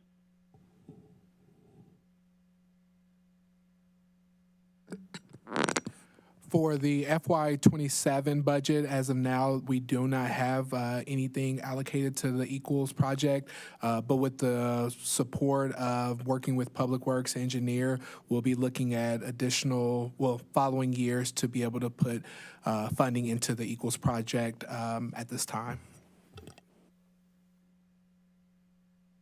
Okay, thank you. And then my third question, Chris had covered some about sources of public input for this demonstration, and also wondering if we have considered or tested adding just a pedestrian crosswalk, like if that's the issue, if we could have a light or a lighted crosswalk without reducing the lanes of car traffic. That's something that could be considered in the next phase of design for the project, but that would only be considered if we don't reduce the lanes from 4 to 3, which then kind of eliminates most of the safety aspect of the project. So adding those crosswalks alone wouldn't really justify the grant funding that we are pursuing for the project and the safety improvements that we're making. That would really reduce our ability to pay for the project. So there are some of those protected crossings on 4-lane roads, but especially without an island in the middle, that's not really a best practice or something that we could install across a 4-lane road, especially one as busy as Lincoln Avenue. Right, Thank you. is that all, Grace? Yes, thank you. All right, I have 2 quick questions. One of them you've heard before, so it should be easy. The first one, though, is simple question on this Lincoln Avenue thing. Do we have to have a plan that follows the test to get the rest of the money? They give us the money to do the test. Is the implication that to get the rest of the money, we have to do the test and do the thing? Or can we learn something and still get the money? I guess it depends. And I guess the rest of the money, there are two potential sources for that. One is a future SS4A grant that we will be applying for through this month or at the end of this month. We're hoping that going through this demonstration puts us in good position because we've participated in the demonstration and we've kind of jumped through those hoops. So we're hopeful that that puts us in a good position to get additional funding that would likely include most of these changes that have already been proposed or are being demonstrated. So if we're talking about just the reduction of lanes, then yes, for any safety funding or for any federal funding, we would need to make the safety improvements that include the reduction from 4 lanes to 3. Outside of that, it's really just a maintenance project, and it would be resurfacing or reconstruction. There's generally not grant funding that helps with just that. Because that's not as exciting. Right. Yep. Okay. And then my second question is, and this is the one I've asked before, and I'm going to do this in the context of a road in Ward 7, but I'm sure this is true in other wards. When I first saw this plan in 2021, Anderson was a 2-year out, 3-year out thing, along with Colorado and Philo. And then as time moves forward, it fell off the plan because how we were scoring things changed. And so the question I asked last year that I don't think I've heard the answer for yet is how do we have these pavement conditions that we know ranked up there to do something about in our previous scoring thing and now have fallen off because of our current scoring thing? How do we know they're not just always going to keep on falling off over time? It's on there under the section that says beyond 2030, right? That means we know it's bad enough we have to do it, but we can't. It's outside of 5 years.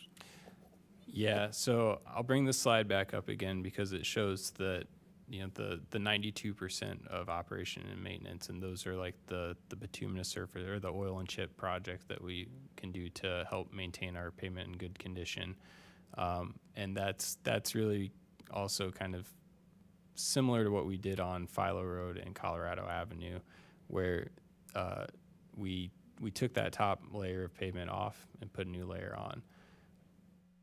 That's great for pavements that are eligible for that kind of treatment. Yeah. Anderson falls into this category where we only have 38% of that spending target where it's in such poor condition that Has to be reconstructed. it would need reconstruction, and that is a very expensive project. And so it unfortunately just falls into this category of it's I think a minor collector, which means that it doesn't see enough traffic to make it competitive with some of our other roadway projects when it comes to the scoring matrix. There aren't significant safety improvements that have been identified. And so it just unfortunately falls into this kind of middle ground of roads that need more attention and are more expensive to rehabilitate, and otherwise not eligible for some of the the federal funding, or not where we would spend MFT dollars because those are generally going towards more of the arterial streets. And so that's something we need to figure out, because there is a growing list of those streets. Anderson it's definitely one that we've heard about for a long time, but it's just not something that we've identified funding for at this point. Can the public still see the pavement condition report? Yes, and if it's not on our Weren't we linked on about to update that? Isn't it due? it was last done in 2024. Okay. So we have 2024 data, and then we're going to do that on a 5-year cycle. So the next Okay. round would be 2029. So we're kind of in the middle of right now, but that is publicly available, and if it's not linked on our website, we could add that. Okay, thank you. Any other questions? I just want to add that for the scoring that you're referring to for the projects, that's all in the CIP as well, laid out how we score those projects. So we are absolutely open to any feedback on that scoring, and that can be changed. You know, we are flexible, and we can even add an additional scoring for another type of roadway category. You know, we're open to change here. We just want to keep it as objective as a process as possible. So we're scoring these, prioritizing them fairly. Yeah, thank you. I didn't mean to imply that you weren't using the methodology. It's just it changed in a way that Yeah. and that- affected this class of road that needs to be rebuilt as opposed to just resurfaced. All right. Thank you. Thank you for that extensive report. All right, thanks for the discussion. We do encourage the public to take a look at that and provide feedback. All right. Was there anything else from staff reports that needed to be mentioned? Yes. So we have another just update in regards to the Ward 5 vacancy. The press release and application to fill Ward 5 vacancy will be made available on Wednesday, May 6th. Hard copies will be available at the clerk's office and Urbana Free Library. We will accept applications until Wednesday, June 3rd at 5 p.m. And then applicants must be registered to vote in municipal elections, live in Ward 5 for at least a year, not owe any delinquent taxes, fees, or fines to the city, as well as not be a convicted felon. All right, thank you. So let's move on to new business. The first item on here is ordinance number 2026-05-012, an ordinance approving a major variance, reduction of required parking lot shade trees at 706 South Glover Avenue. It's a ZBA case 2026-MAGA-01. Olivia, are you presenting tonight? Amy Rusi will be presenting, and I will be available to help answer questions. Thank you.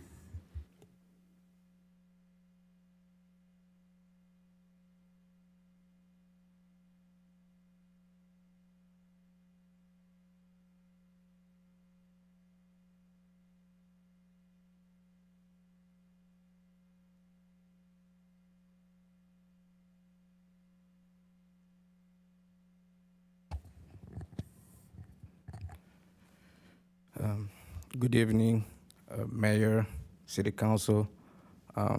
Tonight, we will be presenting a request for a major variance to reduce the required number of parking lot shade trees at the City of Urbana Public Works facility located at 706 South Glover Avenue. This request is tied to improvements at the Public Works campus and support ongoing municipal services. So before getting into the project, I want to highlight legal standards for granting a variance. In general, a variance may be granted when there are special circumstances or practical difficulties related to a property that makes compliance with the zoning ordinance impractical or impossible. In this case, the applicant is requesting a relief from the parking lot shade trees requirement due to operational constraints associated with the Public Works campus.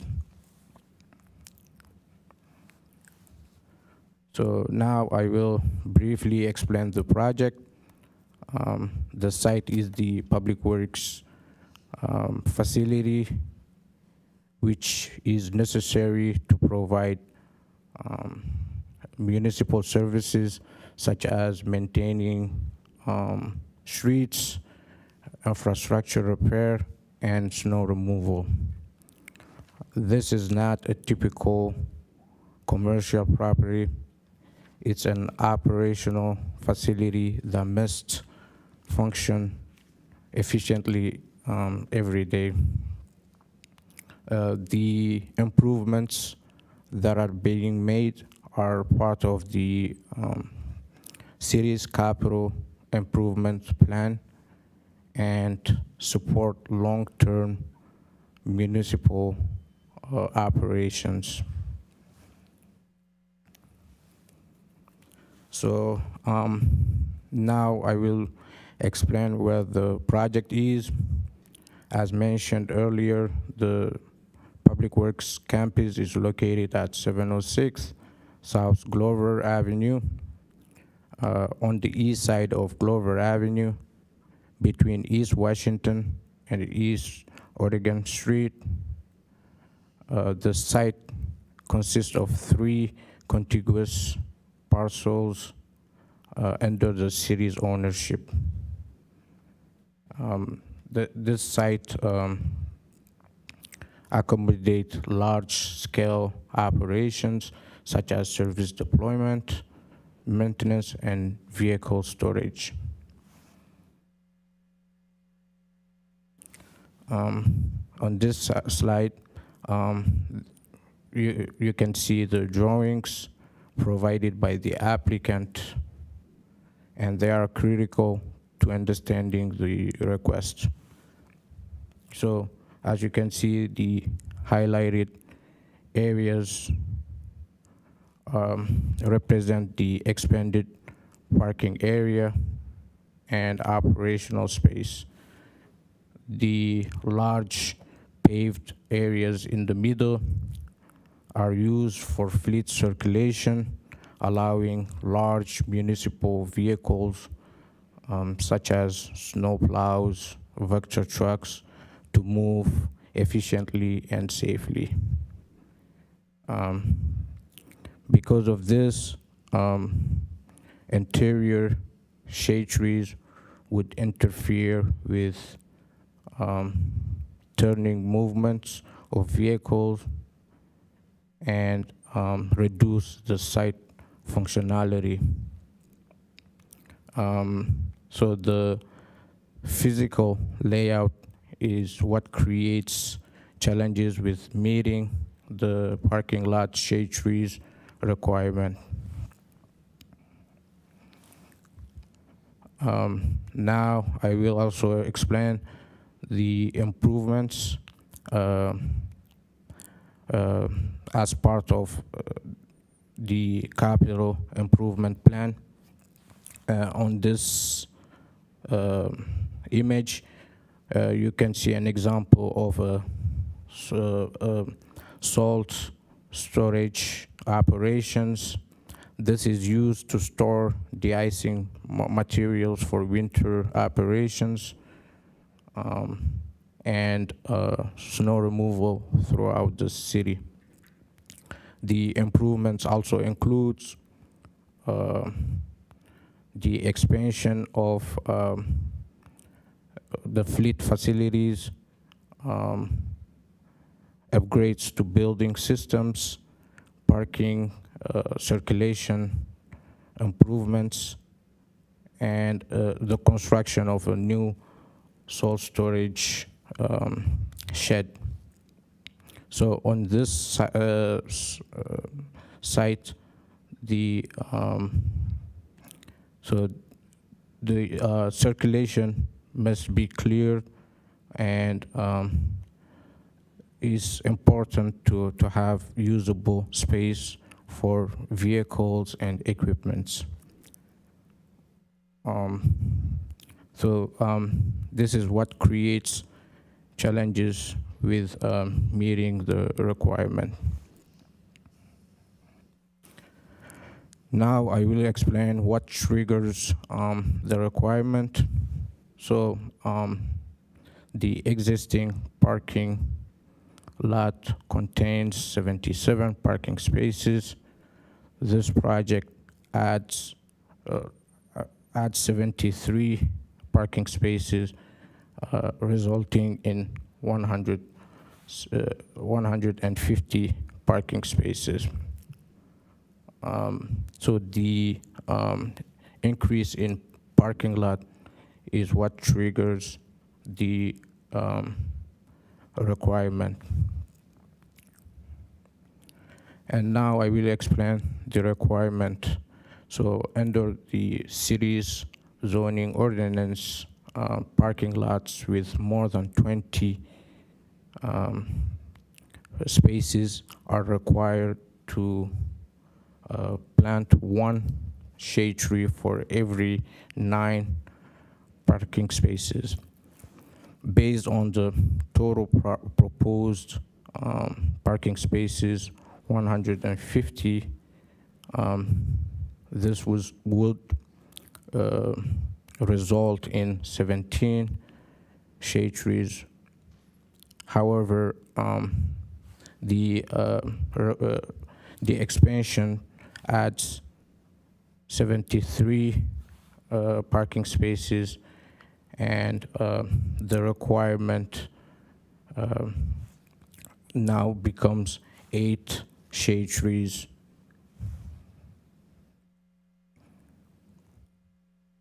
So this diagram shows how turning movements are required for different types of vehicles. While small passenger vehicles require relatively small turning area, large municipal vehicles require large turning area to maneuver. So on this site, interior shade trees would interfere with turning movements, creating circulation conflicts, reducing visibility, and limiting the site functionality. And because of these constraints, compliance with the parking lot requirement would create an impossible situation for the applicant. And for that reason, the applicant is requesting a relief from the standard requirement. And also during the review, we've modified the requirement from elimination of all shade trees to reduction in the required number of shade trees. So for this request, staff used 6 criteria established in the zoning ordinance to evaluate the request. Staff finds that 5 out of the 6 criteria are satisfied. However, 1 criterion relates to minimum deviation is only partially met because the applicant requested full elimination of shade trees rather than providing a reduced number of of shade trees. So the Zoning Board of Appeals reviewed this request and voted unanimously to recommend approval of this request with conditions. These conditions ensure that a maximum of 8 trees are planted where feasible given the site constraints.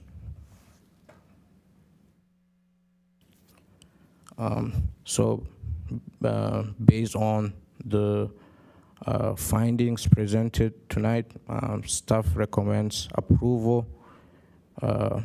subject to conditions of the Zoning Board of Appeals recommendation.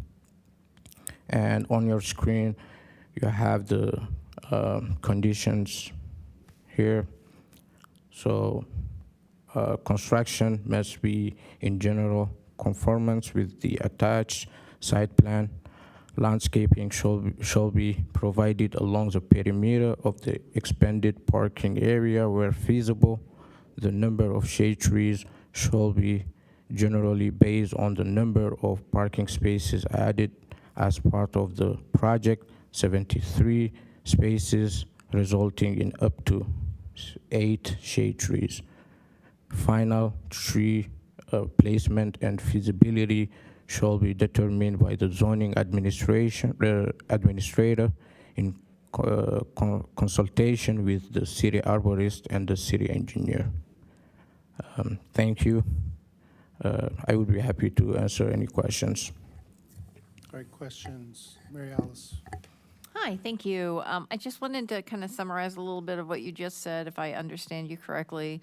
It's primarily the building layout and the vehicle types that need to maneuver around those buildings that are causing some of the issues in terms of the tree placement. Is that correct? Yes, that's correct. And then I was wondering if you could speak a little bit to the fact that it almost seems backwards to me where the recommendation is resulting in up to 8 shade trees rather than a minimum number of shade trees. Is that because it was uncertain in terms of where they might go with the new construction? Yes, that's correct also. The final tree placement will be determined by the city administrator in consultation with the city arborist and the city engineer. But generally, if we pass it like this, they could not plant any trees because it says maximum 8 shade trees and nothing about minimum. Is that correct, Olivia? You're saying, yes, that's correct, and that was their original request, was to not plant any shade trees. So feasibly, is there a good number to make it a minimum?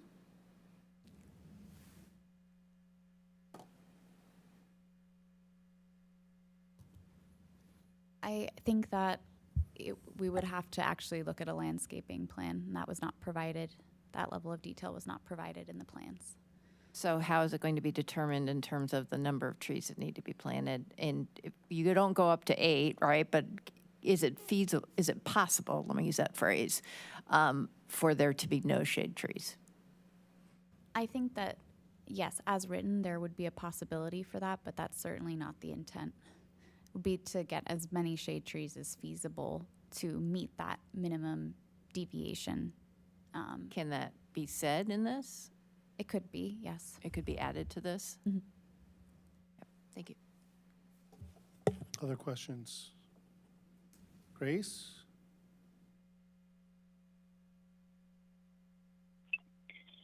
No, thank you. I think Mary Alice addressed my question, just being sure we're planting as many trees as possible. So I have one question. Looking at the aerial photograph of this space, how many trees are going to be taken down in this process? Do we know that? Actually, a good question. I think, It looks like about 20 oh, from the aerial. I don't Because think that's correct. I think since we have the privilege of having our Public Works Department present, I might ask that they answer that question. I say that because the existing parking for cars, which if you would slide back to the various, those areas up to the right and up to the left, looks like car parking as opposed to equipment parking. That existing parking is down below at the bottom, if you had what it looks like now, and those parking areas have trees interspersed among them. And so it looks like there's a large number of trees that are coming down, and that's why I think Mary Alice's question about a minimum is worthwhile. I believe there are eight trees amongst the south in that south new parking area there that will come out as part of this project. And it looks like there are some up in that new proposed parking at the northwest too, but, because that's just grass now, it looks like, or dirt. Oh, those are the lighter portioned pavement Yeah. sections were part of the alternate bid, which we did not award. Oh, okay. So the lighter sections of pavement on there are not included in the project. Those are alternate bids on this plan sheet. Okay, thank you.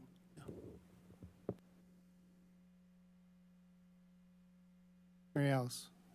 I just want to, Vince, I just want to make sure I understand what you're saying. So all of the very saturated gray items is where the parking is going to be, and then where you have that diagonal hash, those are not going to be there. Is that correct?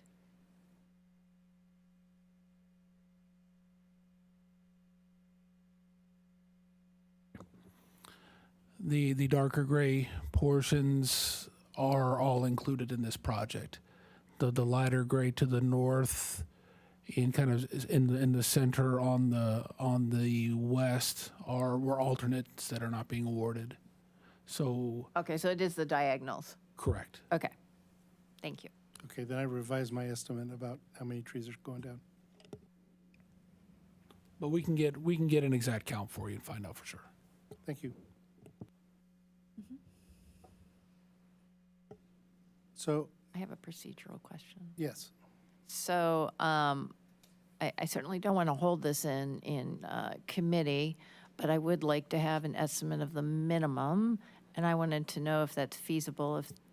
Is there enough time to have that for next time? Well, I think just following the logic of the original recommendation to ZBA was that we would calculate the number of trees based on the net new spaces, which is 73 spaces, which yields the 8 trees. So I think if a zoning administrator, I think I would recommend a minimum of 8, because that would follow the logic of the. So we don't need a minimum or a maximum, it's just 8. That would follow the logic of the recommendation, yes. So it could be, you could set a minimum of shade trees, or you could just say recommend 8 shade trees be planted. And then I think a point of clarification is the ordinance actually requires interior shade trees, which are planted on islands or sort of interspersed at different number of feet across the actual interior of the parking lot, which is supposed to help obviously provide shade, and it'll shade the cars that are interspersed or pedestrians who are walking throughout. We are recommending in this major variance that interior requirement not be met, which will help with the large turning radiuses, but instead we're recommending that, those trees be placed somewhere on the site, and most likely along the perimeter where feasible. Yeah. so could I entertain a motion that removes the maximum term and just have it say Yeah, I mean, there's 8 shade trees? I can move to City Council with a recommendation for approval, ordinance number 2026-05012, an ordinance approving a major variance, reduction of required parking lot shade trees at 706 South Glover Avenue, case number ZBA 2026 MAJ01, changing the recommendation to the maximum number of 8 trees, shade trees, to just 8 shade trees. I second. Okay, we have a motion and a second. Any further discussion? Trees? Aren't some of the buildings, and Vince, you can probably answer this, drive-through, some of the, for the bigger equipment, there's like, it's going through rather than, if I recall, some of the buildings, the newer buildings, or the rebuilding of some of this, the vehicles would just be able to drive through. That is correct. So Okay. the new addition, that larger portion of the building there to the south will be a full drive-through capability. For 2 complete drive-through bays for the fleet facility, and then 3 complete drive-through bays for the operations portion of that, keeping in mind also that we're using the middle building, 704 Glover storage, for large equipment and truck use, as well as 610 Glover, the new storage facility, for like large Vectors and bucket trucks as well too. So the limitations are, getting fire apparatus, and think the ladder truck is going to have to be pulling through there in that space in conjunction with all of our other large equipment. Given the site restrictions is what prompted our request. So that's why you don't want any internal shade trees in that area? Correct. Because of the huge equipment, mechanical issues that you might have to meet. And that's why we're trying to locate along the perimeter where we won't have that conflict. with Okay. those, yeah. I want to understand that. Thank you. Yes, Mary Alice. Can I change my motion to be on the consent agenda? I think that would be fine. How about you, Verdell? Okay, thank you. Okay, any further discussion? Grace? No, thank you. All right. Thank you for the presentation. Since we have a motion and a second and there's no further discussion, all those in favor of sending this to council with a recommendation to approve on consent, say aye. Aye. Any opposed, say nay. Grace, did you say aye? Yes, aye. Sorry, I missed that. So that passes unanimously. Next up, we have resolution number 2026-05-017R, a resolution authorizing the execution of an intergovernmental agreement for residential electronics and household hazardous waste collection. All right, Vince. Thanks again. Since the early 2010s, as outlined in the memo, City of Urbana and Public Works staff, we partnered with Champaign County, City of Champaign, and the Village of Savoy for our semi-annual electronics house recycling and household waste events. Just as an idea of scale and scope for these, in 2025, we generated or collected over 106,000 pounds of electronic devices, and 60,500 pounds of household hazardous waste. This IGA reflects a cost share for the city of Urbana that's based upon population.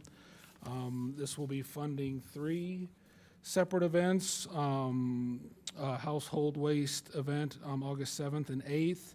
A recycled electronics collection, May 15th and 16th, and then a second recycled electronics collection in October, with the maximum cost this year for the city of Urbana at $9,845.96.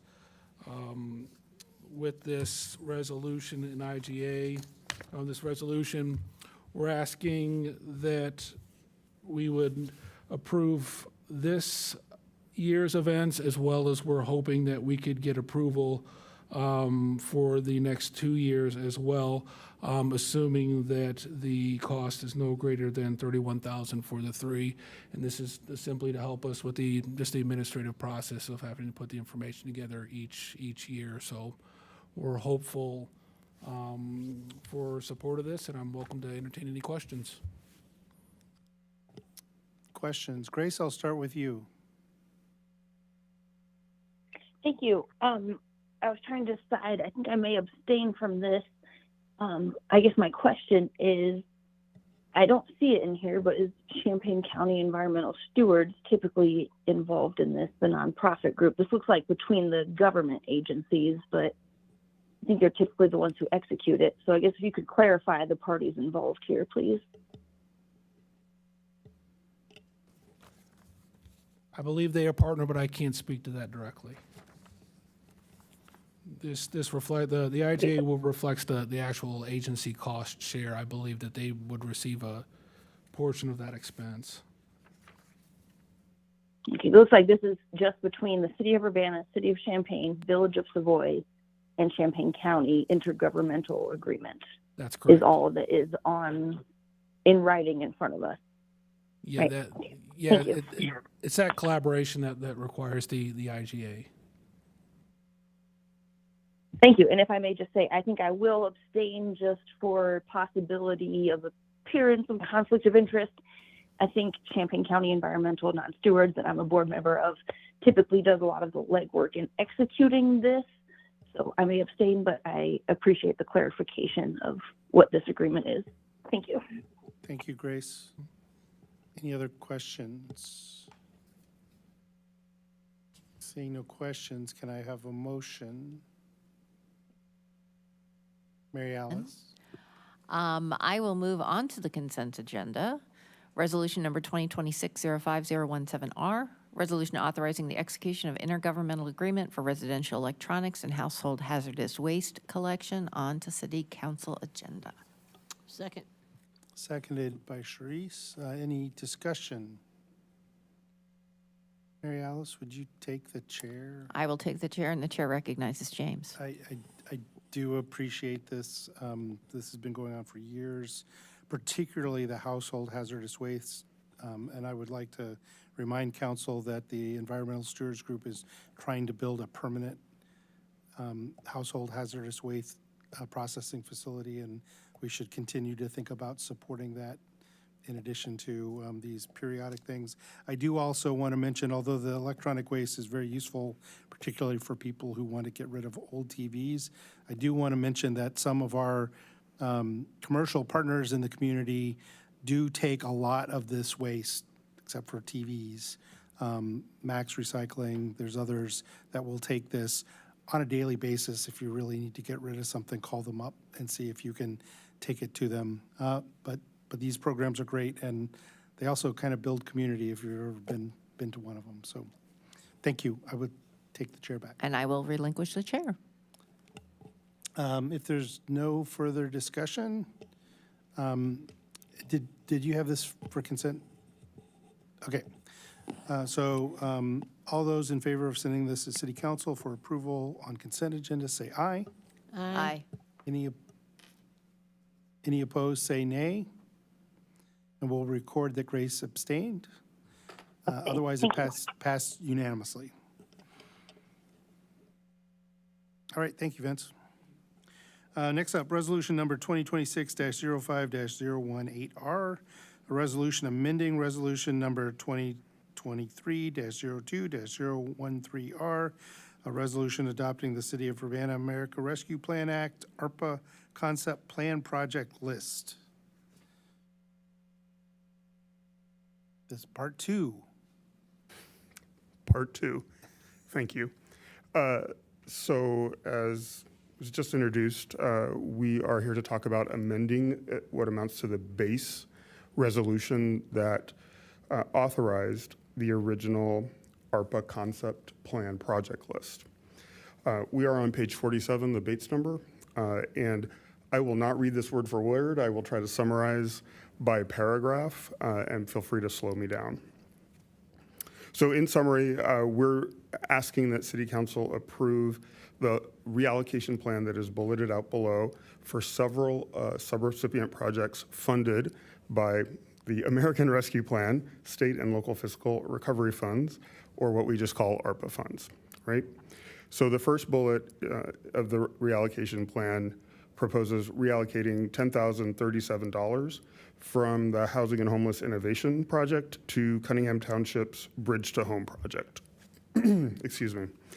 The next bullet point proposes taking $15,000 from the roof repair and replacement project and giving it to the New American Welcome Center project. And the third bullet point proposes taking $15,000 also from the roof repair and replacement project and transferring it to the Steer Place renovation project. So the total reallocation amount is $40,037. Moving down to the brief background, some of this is a little bit redundant with the earlier presentation, so I'll really move through this quickly. But I would like to just emphasize the fact that this was very much a collaborative process across multiple departments and divisions within the city.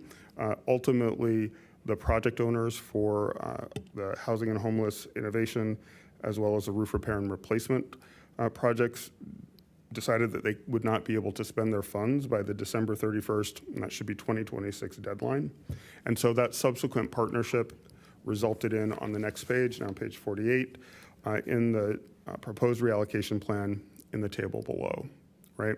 So in this table, you can see over on the left-hand side, you've got reallocate from and then reallocate to, and then across the top, the original allocation, the reallocation amount, the new allocation, and then the percent change.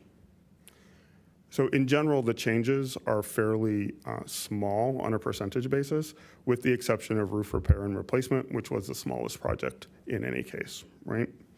So moving down to the middle of the page and looking at the impact on core services, there are really no known or anticipated impacts on core city services beyond just generally supporting our missions around social services and affordable housing. In terms of the strategic goals and plans, the reallocation plan supports multiple areas of the mayor-council goals. 2 of them are there. Strategic area number 1, public safety and well-being, and strategic area number 2, housing. Now moving to page 49. In terms of previous council actions related to this particular resolution, of course, the original resolution was passed. In addition, the council approved the comprehensive plan. This resolution would also continue to support a couple of the comprehensive plans, big moves. First one, address Urbana's diverse housing needs, and then big move 10, support community health and well-being. Moving down to the discussion, again, somewhat redundant with what JD shared earlier, but I would pop us down about halfway through that additional background information paragraph, just to, I think, give a sense of comfort about how well this program is actually going, is that 23 out of the 26 projects are either fully closed out or they are over 94% of their scheduled spend. So we are, despite the fact that we've got a little bit of money left to reallocate, are in really good shape here. Over 90% of the money has already been spent or is credibly scheduled to be spent. So again, we're in good shape. So as you all know, now popping down to the next paragraph, we can't add any new projects, but the Treasury definitely anticipated the situation that we are in now. And so that is how we came to, after again, collaboration across a number of different departments, to the reallocation project. For some additional detail on what each of these projects does, that's at the bottom of the page. Again, in the interest of time, I won't take a lot of time here, but Bridge to Home provides a continuum of housing services for those who are experiencing homelessness or housing insecurity. The New American Welcome Center provides financial assistance to low-income immigrants, refugees, and migrants. The Steer Place Renovation Project supports senior housing. Moving to the next page, page 50. There are no known policy or statutory impacts. In terms of fiscal and budget impact, nothing direct, I think, there, right? But the reallocation plan is intended to make sure that all ARPA funds are exhausted, so we don't have to send anything back to the feds, right? In terms of the communication or the community impact, again, the reallocation plan is intended to be fully exhausted and maximize the impact on the community. So the final recommendation is that we approve the plan to reallocate a total of $40,037 from 2 subrecipient projects and move it to 3 other existing ARPA subrecipient projects. Once done, we will then amend the various agreements that we already have and continue to monitor the subrecipients going forward. So thank you, and of course, we're here for questions. All right, thank you. Any questions? Grace?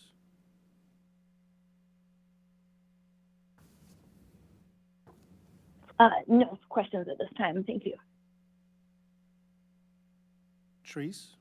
I'd like to make a motion to move resolution number 2026-05-018R, resolution amending resolution number 2023-02-013R a resolution adopting the City of Urbana American Rescue Plan Act, ARPA, concept plan project list.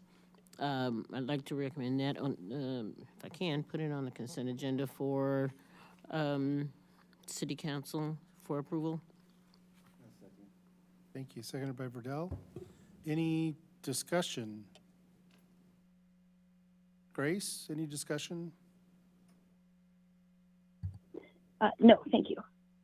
All right, seeing no discussion, all in favor of sending this to City Council to consent for approval, say aye. Aye. Aye. Any opposed, say nay. That passes unanimously. Thank you very much. Thank you. Okay, next up, resolution number 2026-05-019R.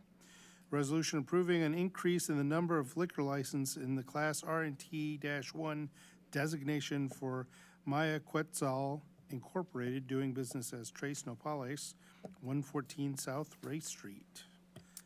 Yes, so Tres Nopales is under new leadership, new ownership. So the new business owner, new ownership, new license. So that's where we are. So just any questions? I have one quick question. Sure. So it got sold, this place already had one, but it goes with the owner, Correct. and so this is just replacing what was already there. Correct. Yes, All sir. right, thank you. Mhm. Could I have a motion? Trees? I'll move for resolution number 2026-05-019R, a resolution approving an increase in the number of liquor licenses in the Class R&T-1 designation for Maya Quetzal, Inc., DBA Tres Nopales, 114 South Race Street. Move that for consent agenda approval in City Council. Second. Okay, it's been moved and seconded. All those in favor of sending this to City Council for consent to be approved, say aye. Aye. Any opposed, say nay. Aye. Okay, that passed unanimously. And that is everything on our list of new business. We have a discussion item for the surveillance ordinance. Who do we have to speak on that tonight? So this is just in continuance of what we've provided. So you all have the recommendations for edits. We're keeping this on the agenda just in case there are any questions at this time. But I believe the general acts were for 2 weeks to review those recommendations and then to come back to council to move forward with any advancements that you all see fit. All right, any questions or comments? Mary Alice?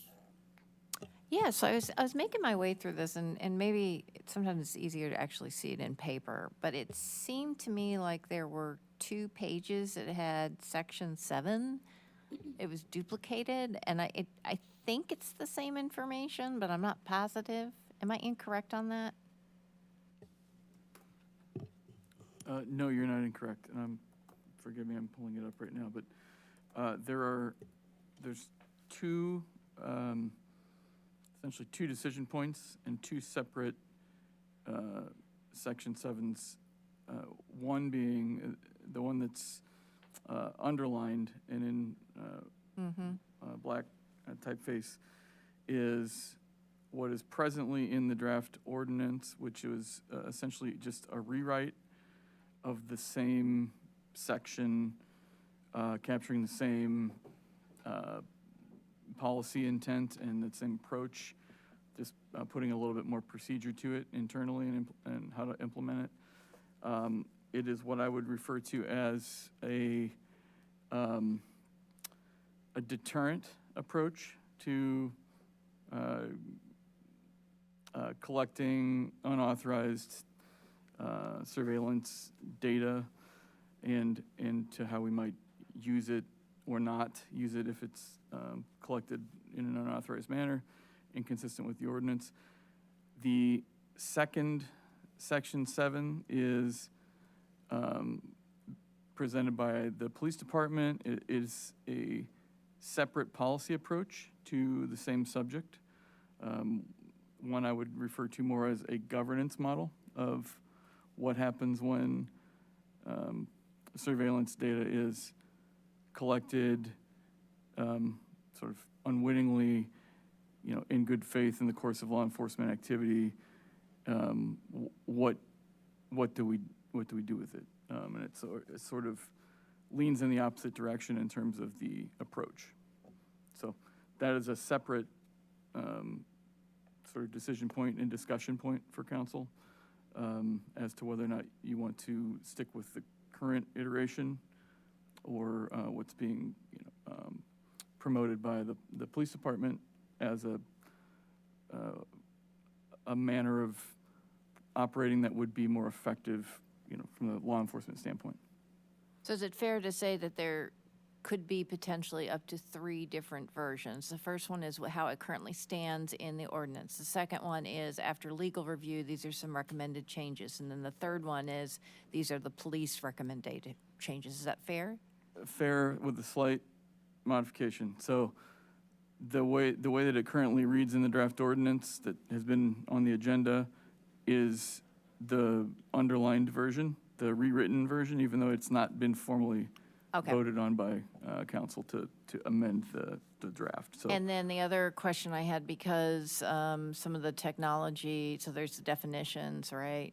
And then what is surveillance technology and the ones that are removed. It seemed like, and as I said, sometimes it's easier if I actually have it in front of me. Seems like it wasn't exhaustive in terms of what was already in there. And so my question is, does this mean these are additions or changes to those specific items? Does that make sense? yeah, it does. And my apologies. I'm trying to pull this up while I'm talking. Tell me which section number it is again. Yeah, I'm working on it. Almost there. Okay, so I'm on page 19.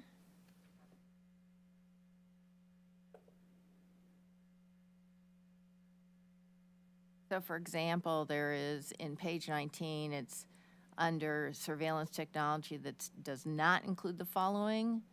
There's like kind of a little list there, and then it adds from the legal perspective, the personal communications, and then adds from the police perspective, the case-specific use things. So I guess my question is the content on the right side under this examples of surveillance technology exhaustive of everything, or are these different suggestions for changes? I believe those are only the suggested changes and not Okay, so it's everything not that would be- exhaustive. Yeah, it's only, otherwise it would be just a lot more text that's not modified. I'm on smiling both because sides. Darius said, do you want a hard copy? And I'm like, yeah, I do want a hard copy. Okay, all right, we got 3 different versions, and sometimes it's not completely exhaustive of what is in the existing one. I think that wraps it up.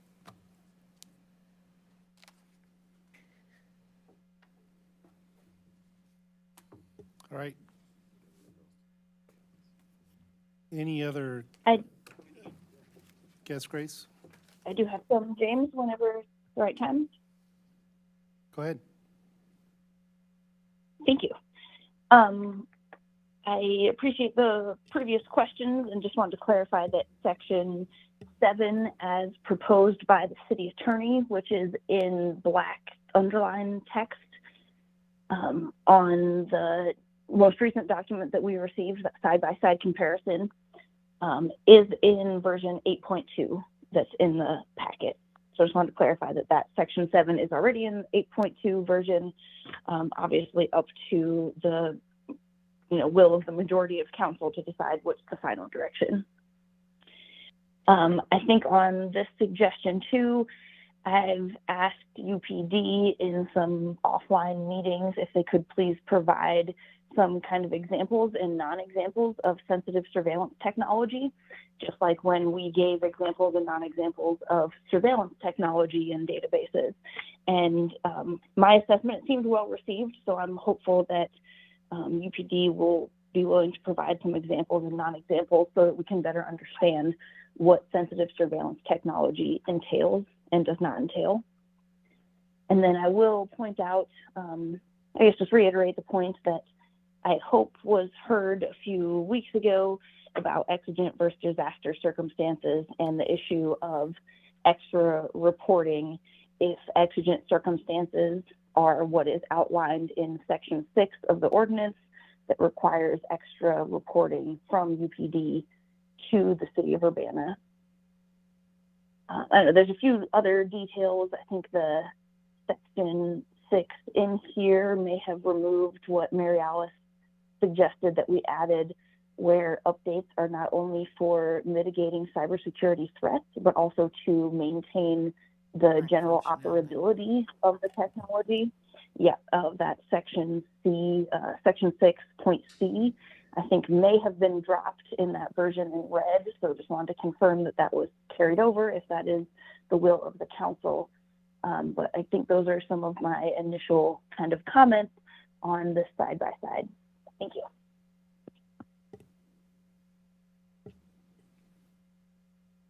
Yes, Therese. Basically, I just want to know if Chief Boone has any input that he wants to add to this discussion. Well, I thank you for inquiring. I think we're making great progress. We had a Zoom last week with Councilwoman Wilkin, myself, city leadership, by way of legal and my team, and we'll get her the information she requested. I still think with respect to exigent circumstances, there needs to be flexibility with respect to real emergencies regarding law enforcement and a real need for government to provide guidelines in the sense of ensuring that we don't abuse technology or exigent circumstances. So basically what I'm saying is I think there's room for compromise. I'm still waiting on that. I am not going to yield to the meaning of exigent circumstances as it relates to the safety of our officers. I think I'm the only person in here to have ever been to a police funeral that an officer actually worked for. So I don't want them second guessing when it comes to doing their job. Thank you. Any other questions about the side by side? We got everything we need? All right. Grace? I think that's all for me for now. Thank you. Okay. All right. We have reached the point of council input and communications. Does any council member have communications they would like to make? Yes, Riddell. Yes, just wanted to make a quick point. I was recently approached by the Midwest Scuba Center, which was located at Sunnycrest Mall. It is the oldest scuba and dive shop in the U.S. They train NASA, the U.S. Navy. They've done academic and research projects with the U of I. They're looking to expand through the whole Big Ten. And I was approached by the owner, Alex Gintner, who told me that his biggest contract with the U of I was all of a sudden canceled without notification or explanation. So I asked the city to support Alex and Midwest Scuba, and I asked the U of I to please give a reasoning to why they're ending this long-served partnership. Thank you. All right. Any other council members? Do I count? All right, Mr. Mayor, you're next. Yeah, so I got a few. I know I'm standing, keeping everyone between us and home and rain. So I want to give a special shout out to Parcadia. They had their ribbon cutting last week, which was a fun event. Community came out. I also want to say congratulations to the graduates of the drug court ceremony. I was able to, I had the pleasure of being the keynote speaker, so congratulations to all of those folks.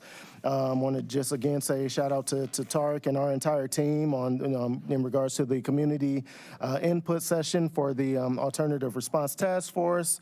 Congrats to the 49 students that received mayoral recognition this past week as well. Job well done. And I just want to say thank you to the community for coming out and supporting our youth. This past Sunday at the Kids Biz, we had 27 young entrepreneurs out there with booths selling their products and services. So it was a very special and beautiful thing to see. So thank you all, and that's it.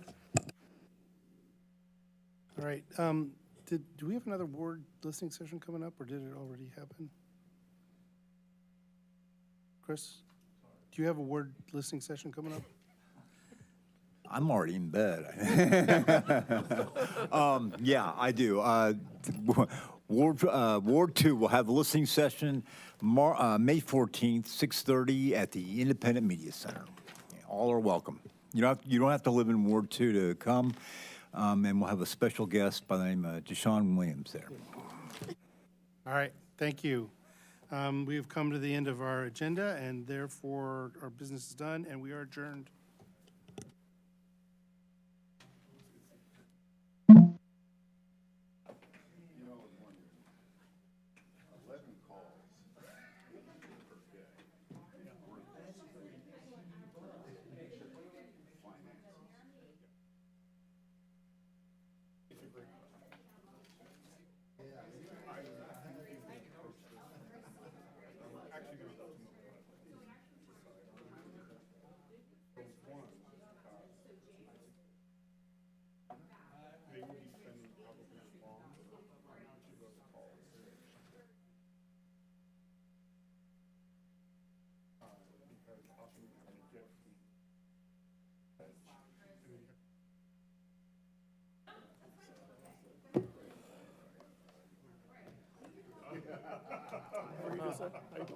I'm doing all right. Sorry. I was feeling Chris's vibes in my soul.